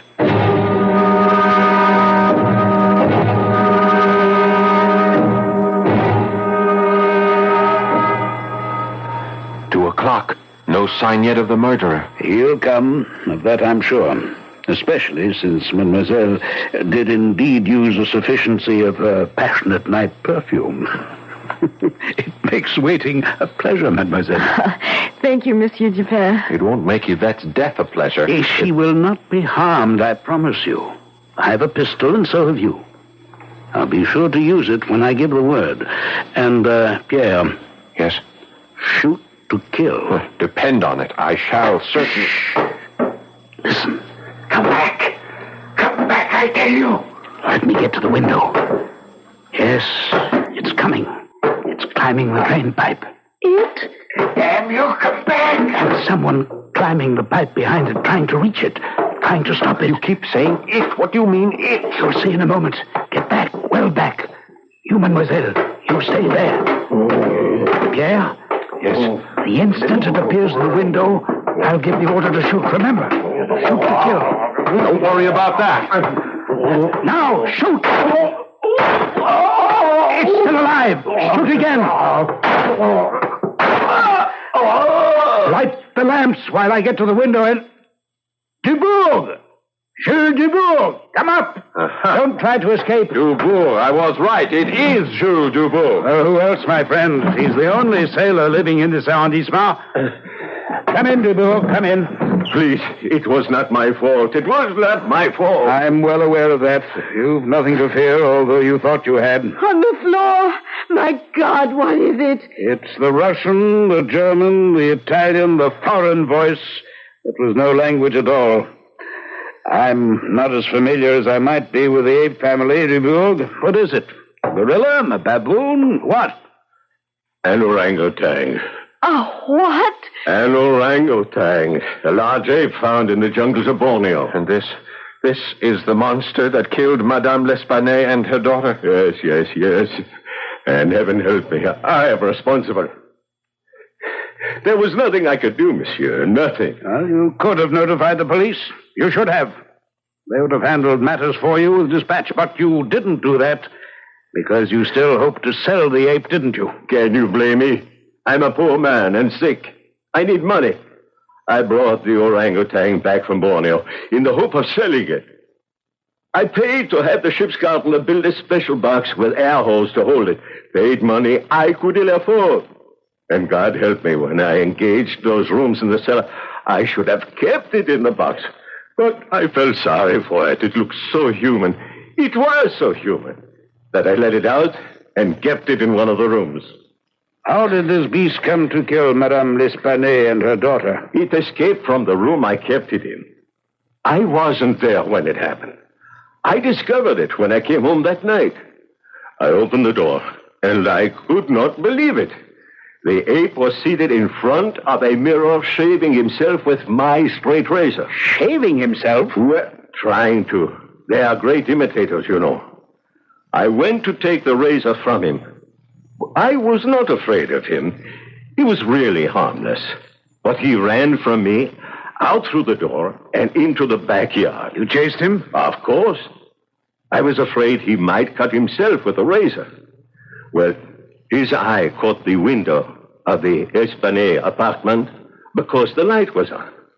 Up the drain pipe he went, and I after him. He tore the window open and went in, and the screaming began. You wrote that note to Yvette, didn't you? That note that threatened her life? Yes, but only to frighten you of the case. I was afraid if you found out what had happened, I would be sent to the guillotine. I believe you. But why did you let the ape attack Yvette? I didn't. I couldn't control it. and it was drawn to her by that perfume she wears. My perfume? That time when we were kissing and holding each other close, the ape smelled her perfume on me. What? I brought the scent of your perfume back to my cellar rooms. It was on my clothes. The ape couldn't get enough of smelling my jacket. He liked the perfume, enjoyed it. And so, when he escaped last night and tonight, he followed the scent here. But he didn't mean to harm you any more than he meant to harm the Espanays. It was your screams and theirs that frightened him and made him do the horrible things he did. Jules Dubourg, I hereby place you under arrest as the party responsible for the murders in the Rue Morgue. We will go at once to headquarters. Come along. Oh, and, Yvette. Yes, Chérie? After Dubourg has been booked, I shall return, and we will discuss the kissing and the holding each other close that left such a strong smell of passionate night on his jacket. All right, you Dubourg. Get along. He's very angry with you, your fiancé. He will cool off. You will have no doubt a satisfactory explanation for him? No. But there are other ways, Monsieur Dupin. There are other ways. There are indeed, mademoiselle. There are indeed.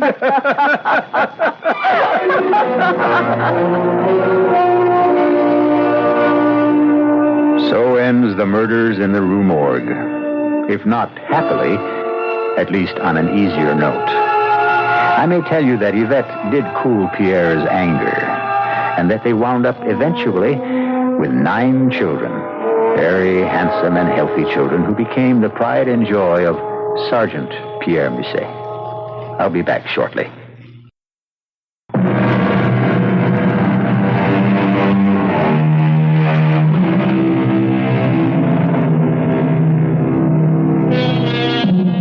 I cannot close without an expression of gratitude to Edgar Allan Poe, a sensitive man whose life was an almost incessant and unrelenting torment.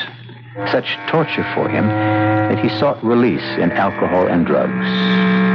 He yet gave the world immeasurable pleasure with his stories of the macabre, the horrible, the arcane. He may even have given to the world one of the greatest fictional detectives literature has ever known, Sherlock Holmes. I don't know about others, but I must ask, had it not been for C. Auguste Dupin, would there have been a Sherlock Holmes? Our cast included Paul Hecht, Guy Sorel, Corinne Orr, and Dan Acco. The entire production was under the direction of Hyman Brown. And now, a preview of our next tale. Shh, listen. What's that? What's he saying? He's crying as if his heart would break. This is terrible. Poor wife. He's in agony, everybody. Yes, I can hear him. Poor man. Will, what is he crying over? It can't be the painting, even if it had been damaged when those sailors bumped the box. Elvira, it can't be that. It isn't. Isn't? I told you I've had this feeling all along.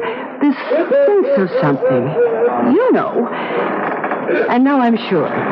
It isn't a painting that's in that box, Will. It's a corpse. A corpse? And the question that I've been asking myself all along is, whose? Radio Mystery Theater was sponsored in part by Contact, the 12-hour cold capsule. This is E.G. Marshall inviting you to return to our Mystery Theater for another adventure in the macabre.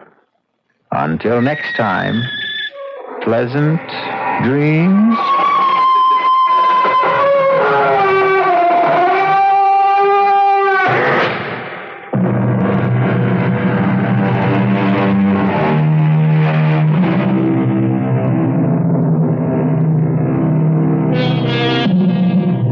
This is WBBM Chicago News Radio 78. Our time is 11:23.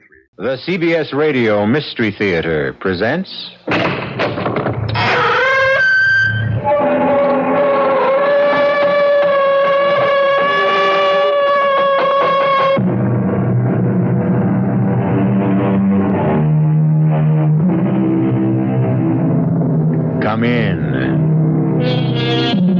Welcome. I'm E.G. Marshall. For most of us, is there any more alluring form of minor masochism than the good old-fashioned ghost story? The icy fingers running shivering shocks up and down the spine, playing that fascinating dichotomy of, this might have been me, but, oh, thank the Lord it wasn't. So this ghost story begins with Joel and Jane Trent, early 20s, married 8 months, starting out in life with a future unlimited, except the present unfortunate necessity of counting every penny to make life work and to live in some dignity and comfort. And then, the fabulous break, or what seemed the fabulous break, that marvelous ad in the classified section of the Sunday Chronicle. Joel, I found us a home. Are you listening? All ears. Eminently desirable, 2 bedrooms and bath for the right couple. Fully furnished, sublet for at least 2 years. Please, not before 10 a.m. Sunday, HSM Apollyon, 27 Southwest 62nd Street. So? So what? That's right off Central Park. It'd cost a fortune. I saved the best for the last. Rent, $200 a month. 1 month security. There's got to be something wrong with it. What? It's too cheap. Does that mean we can't look at it? No, we'll be there on the dot, fighting the line. What have we got to lose? What indeed? And don't be afraid of a crowd. Yours is the only paper this ad will appear in, because it's you I want.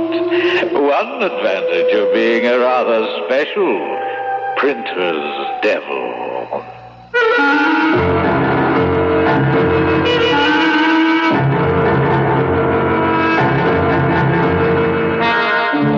Our mystery drama, The Real Printer's Devil, was written especially for the Mystery Theater by Ian Martin and stars Paul Hecht and Jada Rowland.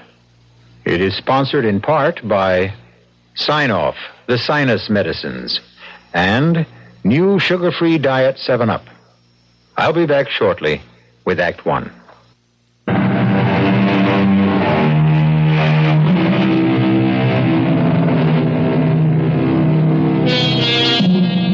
Could there be a more mundane, run-of-the-mill beginning to a really haunting ghost story than 2 young people on the way early on a bright Saturday morning to answer an ad for a sublet furnished apartment?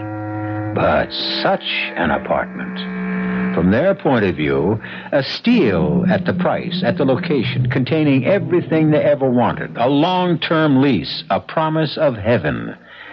But from another point of view, oh, well, that, as we shall see, is the hell of it.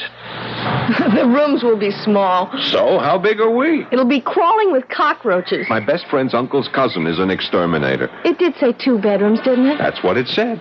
The second one is probably just a walk-in closet. So, I'll build a fresh air duct to it. A crib doesn't take all that much floor space. Oh, hold it. What's the matter? The baby didn't... No, the baby didn't do anything. It's me. Oh, the way my tummy's revolving, it's lucky there aren't 3 of us here already instead of 2. I'm scared. Of what? Look, 62nd Street. This is the corner. Supposing it really smells. Supposing the price was a misprint. Supposing the John's out in the hall. Suppose someone got there first and took it. No way. It isn't even 10 a.m. yet. Oh, never mind. Let's get going. What was the number? 15? 17? 27. There it is, on the other side of the street. Oh, it's an attractive building. Yeah. Hey, there's a nice little garden around the main door. And it looks so well kept up. Oh, Joel, it just seems too good to be true. Well, come on. Let's find his bell. Here it is. HSM Apollyon. That's our fairy godfather. Don't call him that. I don't care how gay he is. The apartment's all I care about. Press the bell. Okay. Be ready when he buzzes down. Yeah. Oh, why doesn't he answer? Maybe he's in that John down the hall. Oh, you... Enter, my love. Oh, I love the carpet. Bittersweet. I hope nothing I said hurt his feelings. Well, the elevator's waiting. Let's get it over with before I faint. I have a few butterflies myself. Got the floor number? Yeah. And we are off. Everything's so clean and efficient. Well taken care of. You sure it wasn't East 62nd? No, look, here, 27 West. I hope it's not too high up. What floor is it? Oh, forget it, darling. That's for later. Well, here we are. Aha! I thought I heard the lift. My Anglican background, or I should say English. Elevator, I meant, of course. Are you here to see the flat? Apartment, I mean, naturally. Yeah, we are. I'm Joel Trent. This is my wife, Jane. HSM Apollyon here, and won't you come in? You know, everyone always thinks I must be retired Navy or something. HMS, you know. His Majesty's ship, whatever. Only it isn't. It's HSM. Stands for something quite different, I assure you. And besides, I'm not one for water at all. Can't abide it. Well, this is the vestibule or the foyer or perhaps the hall, you'd call it. As you can see, it's very much like any other of its kind. Oh, not at all, Mr. Apollyon. It's absolutely fabulous. Oh, well, not exactly, but how nice of you to say so. One does do quite a bit of traveling, and some of the things you see, particularly those from the East, are quite, well, I won't say fabulous, unique, perhaps. Now, that Chris, for example, would you believe that it has both perfume and poison forged into the steel of its blade? And the sorcerer's cane, well, that's real hair, you know, at the handle. Now, which would you like to do first? A cup of tea and get acquainted and then do the flat, or the other way around? Oh, if you don't mind, I'm just dying to see the apartment. I mean, the flat. Then off we go. Oh, no. By the by, before we do start, only because once before I did have quite a disappointment after showing a rather peculiar individual the apartment some 19 years ago. This man went all the way through the apartment. He was some sort of a minister, as I remember. And after deciding to take it, he changed his mind when he learned the number of the flat. You did notice it, didn't you? Joel knows it. I don't. What is it, Joel? It's apartment D. On the 13th floor. Oh. Well, that's just a silly superstition, isn't it? Isn't it? Yes. Well, now, shall we have a look about?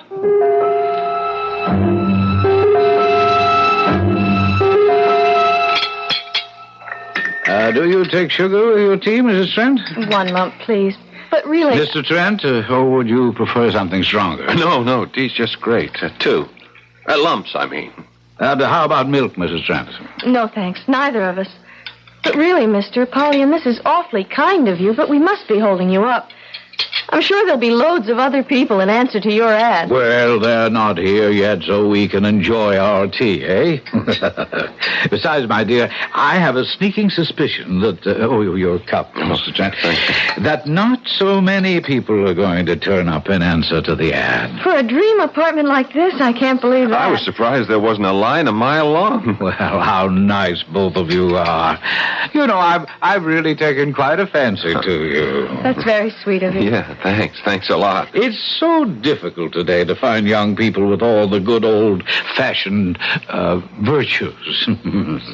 What am I saying? It's been very difficult for generations. So for my purpose, you're quite ideal. I don't quite understand. Oh, I thought I'd made myself quite clear. You're just the people I want in my apartment. That is, of course, if you're interested. And if there's anything I can do to make it more attractive to you. Attractive? Well, the whole place is just a dream. It's the sort of place Joel and I made up dreams about living in after saving everything we could make for the next 10 or 20 years. And now to think that at a price we can afford, we can start living that way right now. Oh, dear me. Now, I didn't mean to upset her. She's only crying because she's so happy. You see, you got to excuse her. It says in the book that women in her condition sort of... Oh, Joel. Oh, it just slipped out, Jane. Women in... We just thought we'd have trouble finding something we could afford, and we And we wanted to have plenty of time. And Aunt Gertrude's place in Mount Vernon just doesn't have room for all of us now, let alone... Why, you're going to have a baby. Well, now, isn't that nice? My congratulations. It's a sort of a bonus in a way. You mean you don't mind babies? Mind? I love them, just adore them. You can't know how much extra pleasure they afford me. Oh, gee, that's great. What did you mean, a sort of bonus? Oh, that. Why, to think of being able to use the crib and the baby bath and all those things I once bought for a tenant and his wife and baby who were unfortunately lost in a plane crash on the very day they were to move in. How awful. Yes, snatched away from me at the last moment. Oh, I don't mean that the way it sounds. You see, I'd grown almost as fond of them as I have of you. Now, we must get down to business. I'll have the bed taken out of the small bedroom and set up the crib for you. And when could you move in? Why, the sooner the better. At your convenience, of course. Oh, if I told you my convenience, my dears, I'm sure I would shock you. Try me. Well, today. This minute, this afternoon. If at all possible, not later than 6 o'clock. You shocked me. I know the ad said immediate occupancy, but I wasn't quite expecting Let me explain. I had a tenant, you see, a most interesting man, a sort of a Billy Sunday, you might say. Fascinating challenge. Challenge? Oh, well, I shouldn't admit it, but I feel I know you both so well, even after the short acquaintance. Do you know, I've traveled a great deal, and I've never been able to resist the inordinately evil things that men have dreamed up as the centuries went rolling by. The grimoires, the devices of the Inquisition, our own New Englanders. Well, I bought all sorts of quite horrible things. Pictures, instruments, statues, charms, and so forth. I keep them all hidden away in that big closet at the end of the hall. Oh, that's the only thing that's off limits, by the way. I keep it locked. Oh, that would be perfectly all right. There's plenty of other closet space. And you wouldn't be interested in this awful stuff anyway. As I said, this man was a minister, so I thought I'd really give him a start. So, I replaced everything and hung up all this perfectly awful stuff. Oh, quite bone-chilling and terribly evil. But why? Well, I wanted to see his reaction, so I thought I'd scare him off. And naturally, you did. Good gracious, no, he loved it. Couldn't wait to move in. But someone greater than us solved the problem. Unfortunately, he was taken from us with a heart attack. Oh, the poor man. Yes, actually, he never realized how fortunate he was. But I didn't mean to depress you. Let's get back to all the fun and practical things. Now, I have some urgent business in the Near East, and I've booked an overnight plane for tonight. If I could possibly make that... Joel, there's no reason why not, is there? You have the money. Yeah. And we'd have the time to run up to Mount Vernon and back and get enough clothes to settle in. Then we could bring the rest later. Well, I guess it might be arranged. By the way, what business are you in, Mr. Apollyon? Oh, that's a little difficult to explain. Rather like the import and export business. Oh, you deal in objet d'art. In a sense, yes, but perhaps a better word would be subjects. But to get back to our business, if you have the rent and the security with you, we'll exchange them for the keys and sign the leases, give you a thorough briefing on the entire apartment, and then I can be off just as soon as you return. Well, Mr. Joel... Oh, forgive me, but at my age, I think I can take the liberty to use your first name. I'm a rich old man with no children, and money is no object to me. Now, if the rent is too high... $200 a month for a 2-bedroom apartment furnished like a palace? Why, it's... Hush, hush, hush, hush, hush, hush. Now, it's all I want from the right people. Besides, there is one little catch to the whole thing. Oh, dear, I hope it won't prove too much of a problem. Oh, catch? Yes, I'm afraid so. Are you by any chance afraid of cats, Jane? Cats? No, I love them. So does Joel. In fact, we've been thinking of getting one. Oh, well, now that is a relief. You have one. And such a cat. Pure Abyssinian and the delight of my life. He's the only reason I must always find just the right tenants. Can we meet him? He might not like us. Oh, have no fear about that. Smokey, that's his name. Smokey, he loves everyone. Well, where is he? I'm dying to see him. At the moment, he's at Le Chasseron, being attended with loving care by Pierre and Christophe. So he will look his very best for his new conquests. Conquests? You, my dear.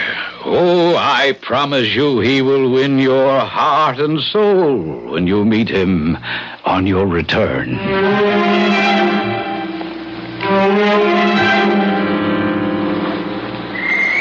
Well, what do you think? Oh, darling, it's marvelous. Just what we need. Yeah, and just what we can afford. You won't have to go tiptoeing around Aunt Gertrude's every night. We both won't have to take a subway and a bus for 45 minutes to get to work every day. We could even walk. Jane, darling, the whole wide world's our oyster. Don't you agree? Yes.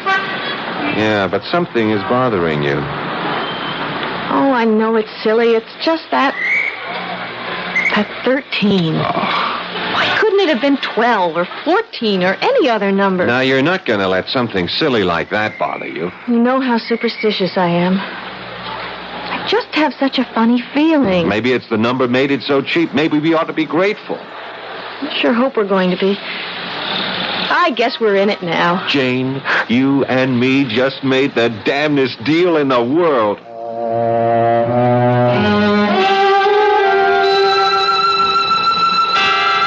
If only Joel could know how prophetic those words are. If only all of us were a little less gullible, the devil might have a long, hard task that could even discourage him. And if only he'd just take the people who are going his way. Why is he driven to tempt and maneuver and triumph by winning the others by artifice and indirection? Is it because he was once an angel, and when Lucifer fell, in his own shame, he must drag the rest of the world into the pit with him? I'll return in a moment with Act 2. Warm night in Chicago, 79 degrees right now at Midway Airport, getting up to 93 for the day Thursday. In the fourth period of play, 22-22, Jacksonville and the Chicago Fire are tied up.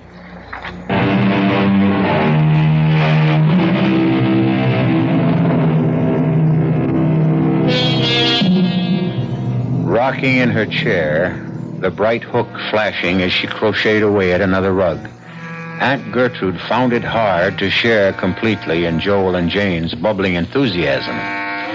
2 reasons.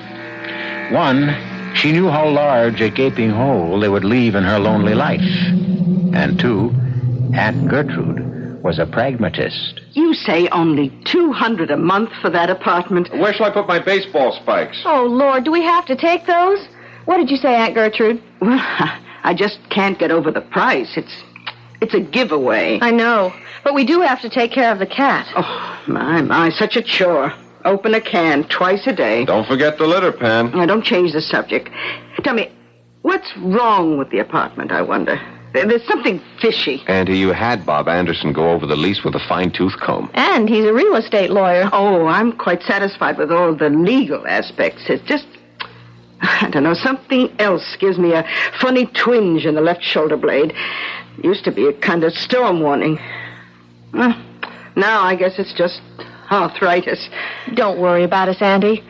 And please don't have any doubts. Why, have you been having some... For the love of Mike, would you 2 Cassandras? Would you lay off? Here we have the break of a century. Oh, you're quite right, Joel. I guess I'm getting so old that the milk of human kindness is beginning to sour. Now, I feel just like both of you. It's just too good to be true. And to be practical, it does solve all our problems. There really isn't room for the 3 of us in this tiny apartment of mine, and when the baby comes... It's like the clowns climbing into the midget car. Yeah, well, I'm going to miss not being part of bringing up that baby, though. Oh, you'll have plenty of chance. I'm going to leave that bed in Baby's room as well as the crib. Besides, there's a huge couch in the living room. There's the cab. Oh, brother, are we all packed? Yes. Well, I guess this is it. I'll take the heavy suitcase out first. Oh, it's going to seem strange with only one instead of three. At least we're not changing numbers. Oh, the cat makes 3. He's pretty special. He's an Abyssinian. Oh, what's that? Oh, they're gorgeous. Looks like a Siamese with blue eyes and a lovely gray coat, like the gray in Chinchilla, only shorter. His name is Smokey. Come on, Janie. Rustle the bustle. Our chariot's waiting. Oh, wait a minute. I need the phone number. Jane, take a couple of the shopping bags out, will you, honey, while I write it down for Andy? Sure. Only how did you get the number? I forgot all about it. I took it off the bedroom phone. Let me see. 313 1313. Oh, my, that's a terrible number, especially after apartment 13D. Janie doesn't know it yet. I want to break it to her slowly. Oh, you superstitious people. Oh, I got a twinge in my shoulder blade now like I was bit by a horse. Who was bit by a horse? No one, dear. Come on. Grab the rest of this gear before our impatient hacky runs out on us. Come on, be right out. Oh, Jane, I'm going to miss you. Oh, me too. So will Joel. What the heck? It's not the last time we'll be seeing each other. Don't forget we're having dinner Thursday night at the New Dig. Oh, that reminds me. Just in case I forget the address, can I have your copy of the newspaper? Yeah, well, oh, no, I left it downtown. Oh. Don't worry, I picked you up a fresh copy. The ad is on page 37, column 5, first one in furnished apartments. Now, look, this really is goodbye. Let's go. I'll worry about you. Promise me to call as soon as you're settled. Okay. Oh, it might be almost midnight. Come on. Now, that's the last call. It sounds like the trump of doom. Oh, right. Goodbye, Goodbye, darling. Anchor. We'll call you. Don't worry about All right, dear. Oh, I better get that address written down before I forget. Now, let's see. Page 37, column 5. Oh, furnished apartments. Here we are. Oh, that's very strange. The ad isn't in this paper. There's no ad at all.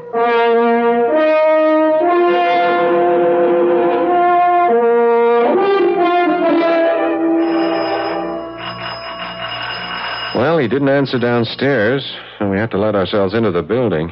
Maybe he's off getting old Smokey. Well, then I guess we should just use our keys and go right in. Well, that's what we paid the rent for. You want the honor? Oh, no, I'm terrified to let go of this bag with the eggs in it. You open the lock. Okay, here goes. I guess we need the bottom one, too. Yeah. Mr. Apollyon? You try, you're louder. Mr. Apollyon? Oh, look. It must be Smokey. Hey, Smokey boy. Oh, isn't he cute? Rubbing himself against your leg, just as if he'd known you all your life. But where's Apollyon? Hey, you don't suppose that he's... Look at Smokey. He's backing off as if he was inviting you to come in. Look, leave the rest of the gear here. You dump that stuff in the kitchen while I look through the rest of the house.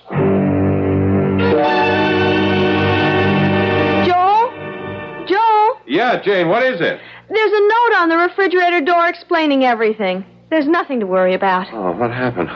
Darling, you know the oil shortage. They canceled the plane he was to leave on because of too few reservations, but offered him a seat on an earlier plane. Oh. Well, that's a relief. What are you getting all head up about? I don't know, Jane. I just had a kind of nutty feeling. I don't know what to call it. Death, I guess. I honestly thought I was going to find that nice old man lying somewhere with a heart attack or something. Yeah, I feel silly enough as it is. Now Smokey's laughing at me. Not him. It's explained on the very detailed note on the fridge. It's Smokey's din-din time. Oh. He's hungry. Look what he gets. Ugh, looks like raw flesh. Well, whatever it is, you can see he loves it. That cat is losing its attraction for me. Oh, don't be a goon. Look how crazy you are for steak tartare. Well, that's different. You give him some mouthwash after he's through. Where are you going? I'm going to bring the rest of our stuff in. Great, just dump it in the bedroom. I'll sort it out later.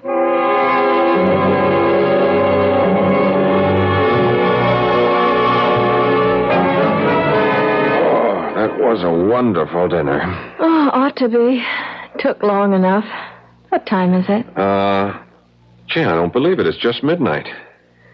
Oh, it's been a long, glorious, wonderful, relaxing. What's that? I don't know. Joel, that was a shot. No, don't be silly. She walked out on him and shut the door. She? Or he, someone. Didn't old HSM give us a rundown on our neighbors? Let's see. According to the bulletin he left on the fridge door, upstairs, no problem. A very ancient hermit who winters in Florida and seems to estivate in summer? What's that mean? Advantages of a classical education. If you sleep through the winter, you hibernate. If you sleep through the summer, you estivate, from the Latin estivare. And I thought the Greeks always had a word for it. No, I'm pulling your leg. I haven't the faintest idea what it is. What's the poop on our other cliff dwellers? Let's see. A, across the hall is a widow who just left on a round-the-world cruise. B, next door is a couple of swingers who never seem to be home at the same time. Yeah. And next door are two young kids he thinks we'll like, who go to the movies and theater a lot. Okay, I'll blame the noise we heard on the swingers. Let's hope that's their last contribution for tonight. Well, we're forgetting the dishes tonight. Oh, good. We're going to bed and pull the covers over our heads. It mightn't be a bad idea. Okay, let's go. Well, what are we standing here for? You're not just standing. I have my arms around you, and I'm loving you, and I'm wondering if maybe I was just the most trusting, gullible dum-dum in the world, and maybe you should fetch me a smart karate chop to the left temple. What are you talking about, my darling idiot? I'm just wishing your darling idiot hadn't taken all our dough and paid it out in cash for security and the first month's rent. How's the bed? Like floating on air. Then look a little happier. I'm just remembering I forgot to call Aunt Gertrude. Well, you can't call her now. It's after 1 o'clock. Hey, where are my pajamas? In the old beat-up case on top. Toilet stuff, too. Oh, but before you do that, could you do me a favor? Sure. I forgot my calcium pill. It's with all the vitamins in the kitchen. Okay, I'll be right back.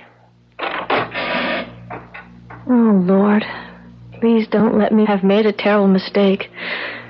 I loved this apartment so at first, but now... Joel? Who's that? No. Please. Oh, Smokey. Oh, what a start you gave me jumping on the bed like that. Oh, you mad at me? Why are you looking at me like that? Did I forget to say goodnight? What is it? You want me to come somewhere? Oh, maybe I should have given you some milk. All right. We'll take care of it. No, the kitchen's that way. Not... Where is it you want to go? Joel, come here. I'll be right there. What is it, honey? It's Smokey. Look at him. He came and got me and led me here. And he seems desperate to get into this closet. Well, that's the one Apollyon has all his little ghoulish treasures tucked away in. We couldn't open it anyway. It's locked. Try it, just in case. Oh, there may be something of Smokey's that got locked in there by accident. Okay, here goes. Oh, how terrible. How terrible. And vicious. And unspeakable. And vile. Oh, no wonder that man. Oh, Joel, close it up. Oh, just shut away that horror. Oh, for God's sake, take me to bed and help me forget I ever saw it. Okay, honey. What about Smokey? Whatever it was, he found it and ran. Close that door up. Shut it. I wish I could think I'll ever be able to shut it out of my mind. No wonder I thought this was all too good to be true.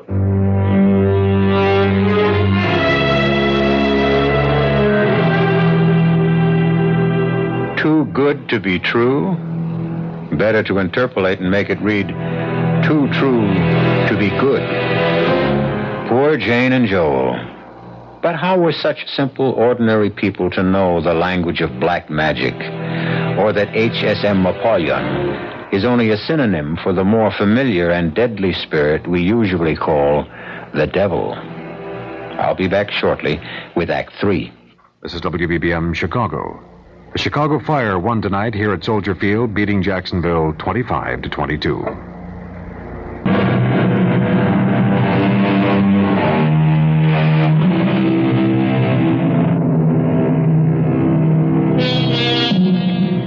A short and classic definition of tragedy is the downfall of a noble person whose character is flawed by a single weakness, which causes him to break a moral law, which leads to his destruction. But how much more tragic is the destruction of the innocent, particularly when they happen to cross the path of someone who makes their disaster equally inevitable. Which brings us back to Joel and Jane Trent. Jane, Yes, darling. you stopped shaking. You think you can sleep now?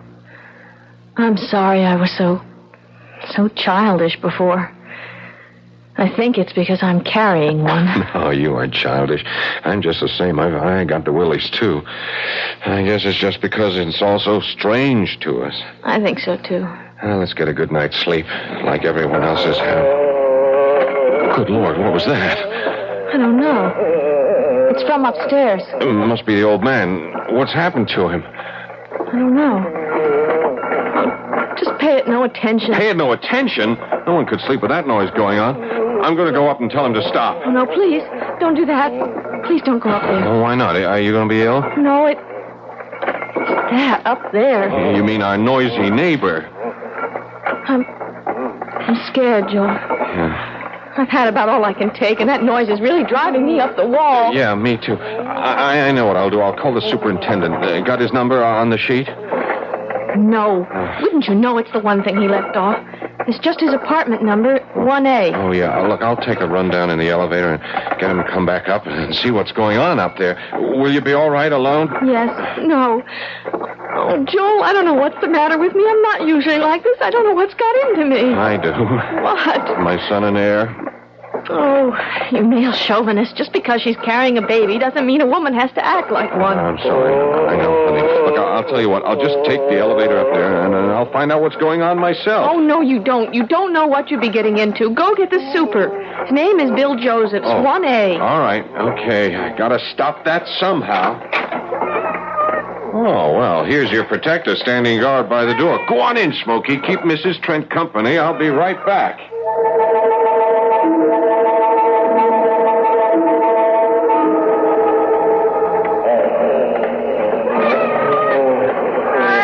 That ghastly racket up there doesn't turn you a hair, Smokey. Then you're a male cat, so I suppose that makes us totally different breeds. Joel? Yeah, Jane, it's just me. Would you believe it? That damn elevator's out of order. I rang and rang. It just stays in the first floor. That damn racket's still going on. Yep. Only one it doesn't bother is old Smokey here. Joel, are there fire stairs? Yeah, but I'm not going down any 13 flights just to find a locked door. All the doors, even ours, have a safety lock on them. What are we going to do? Well, first off, I'm going upstairs to tell Barnacle Bill, or whatever his name is. It's Nemo. Oh, like Captain Nemo in 20,000 Leagues Under the Sea? I guess. Okay, I'm going to tell Nemo to up anchor and get out of range. Joel, don't get into any fights. With a guy old enough to be my great-grandfather?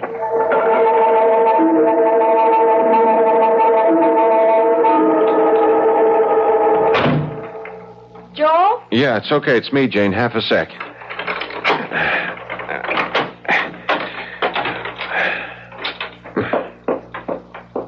Joel? Yeah, I'm right here. Well, what did he say when you got him to open the door? What was he doing? I don't know. He didn't open the door. Why? Look, I don't know how to tell you this, Jane. Well, just tell me anyway, but tell me. What is it? Well, I took some newspaper with me to wedge the door so I wouldn't get trapped. I fixed ours. Then when I got to the top of the stairs, it was a different kind of door. Well, what do you mean, different? Well, it was, one of those heavy steel fire doors with the big heavy strap bars that you slide home. Well, why would 14 have a different kind of door from ours? Because...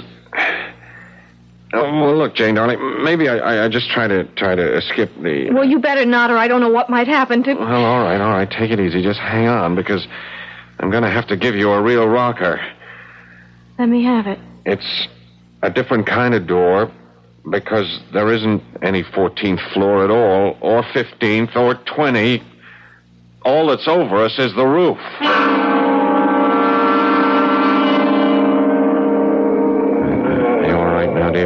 What's that you've been giving me? Oh, Brandy, I had a good jolt myself. The sound, it's still there. That's right. What causes it? Something loose up there on the roof? No, I searched it thoroughly. It's not coming from the roof. And where? The neighbors? I checked that out. Whatever other lies Mr. Apollyon told us, there isn't anyone in any of the apartments on this floor. I've done everything but break down the doors to make sure. Then what are we going to do? I can't take this all night, Joel. Nobody could. I am going to call the police. I don't know what we've gotten ourselves into, but we are now getting out. Oh, I'm afraid it's a little too late for that, Mr. Trent. Apollyon, where the devil are you? Sitting right in front of you.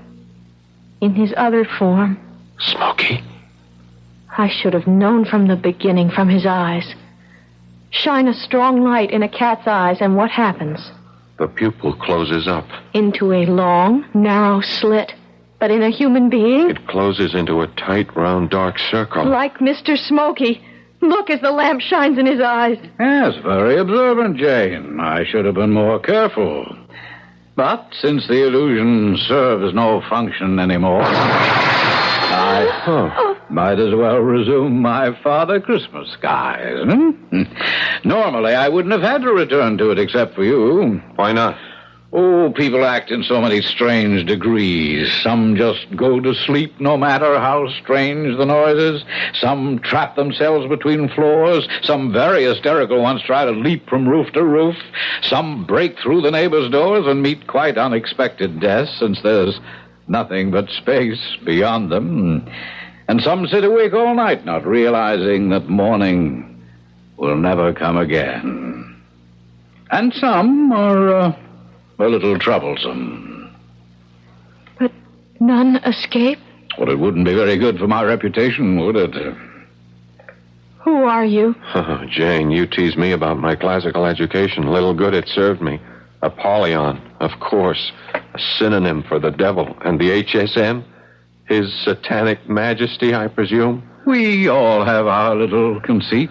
Well, this time, maybe we can take that conceit down a peg or two. Well, not with the phone. It's not connected. As a matter of fact, it doesn't really exist. Huh? Listen.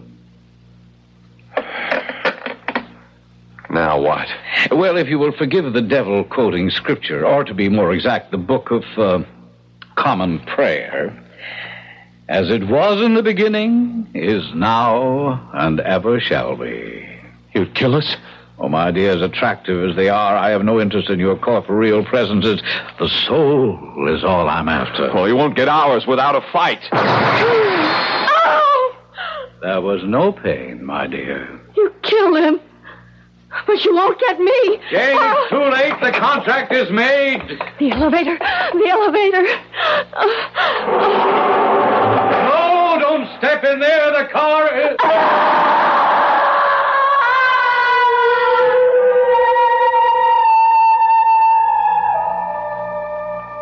Now, why didn't she wait for me to tell her the car was still on the first floor? Poor, crushed little sparrow. But what matter? The bodies live and die in the blink of time's eyelid. The soul is what lives forever. No time to waste philosophizing. Tomorrow is another equally busy day. A quick general cleanup, and then the ad must be sneaked into that one right paper so the Smithers will get it. I wonder what the New York Chronicle would have to say if they knew that they had a real printer's devil.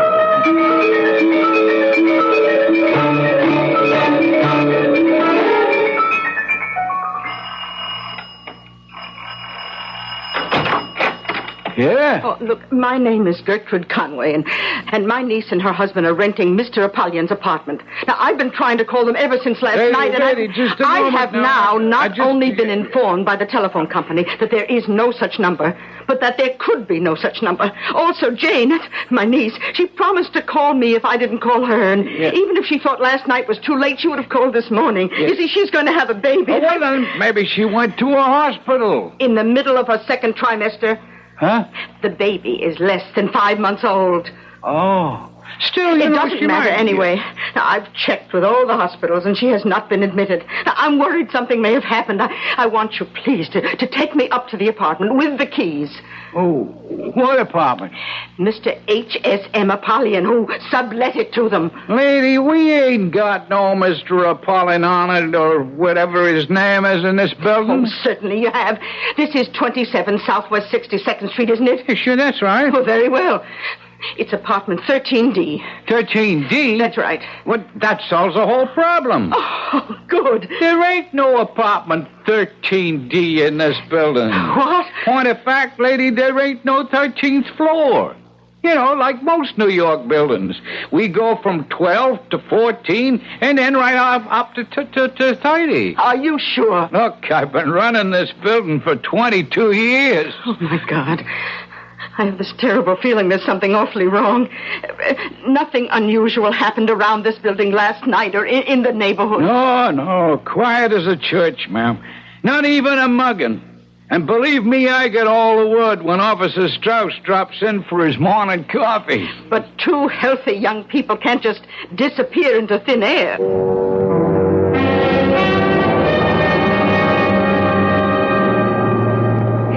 What was the floor, George? 13. Good thing we ain't either of us superstitious, huh? Yeah, not at this rent. Look out for the catch, huh? Don't worry. You just trust me. Aha! I thought I heard the lift. My Anglican background, I should really say English, actually. Elevator, I meant, of course. Are you here to see the flat? Apartment, I mean? Yeah.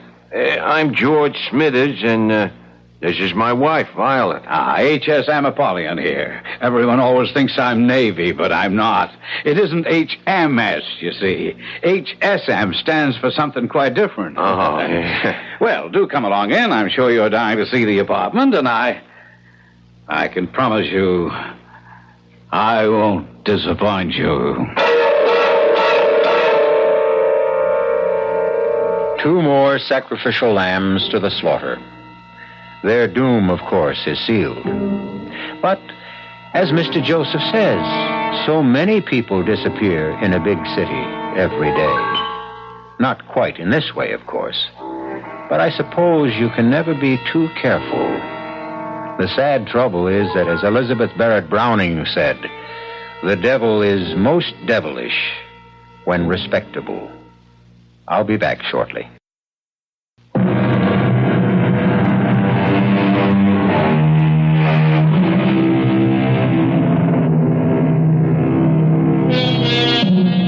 Caveat emptor, the Latin phrase which says, let the buyer beware. This is true of all advertisements, of course. And the tighter the economy gets, the more the buyer should beware. But we wouldn't want to suggest you need fear the kind of ad we have featured tonight.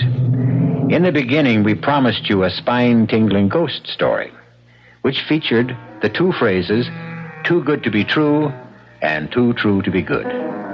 As a good night, we just like to suggest it was all in fun. And even if it wasn't true, we hope you found it good. Our cast included Jada Rowland, Paul Hecht, Ian Martin, and Bryna Rayburn. The entire production was under the direction of Hyman Brown. Now, a preview of our next tale. We've been married for 20 years, happily married. But you can't throw years away like old shoes. Destroy everything we've built together. Everything we've come to mean to each other.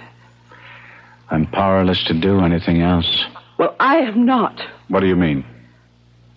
I mean that you're suffering from some sort of aberration. You're sick, Norman. Mentally sick. And I am not letting you do anything as stupid, as disastrous as marrying that girl. I will not divorce you, Norman. Agnes. No, Norman. In a few months, it'll all be over. This sudden romance of yours will be dead. Stone cold dead. No. In a few months, I will be stone cold dead. Radio Mystery Theater was sponsored in part by Buick Motor Division and Anheuser-Busch Incorporated, brewers of Budweiser. This is E.G. Marshall inviting you to return to our Mystery Theater for another adventure in the macabre. Until next time, pleasant dreams.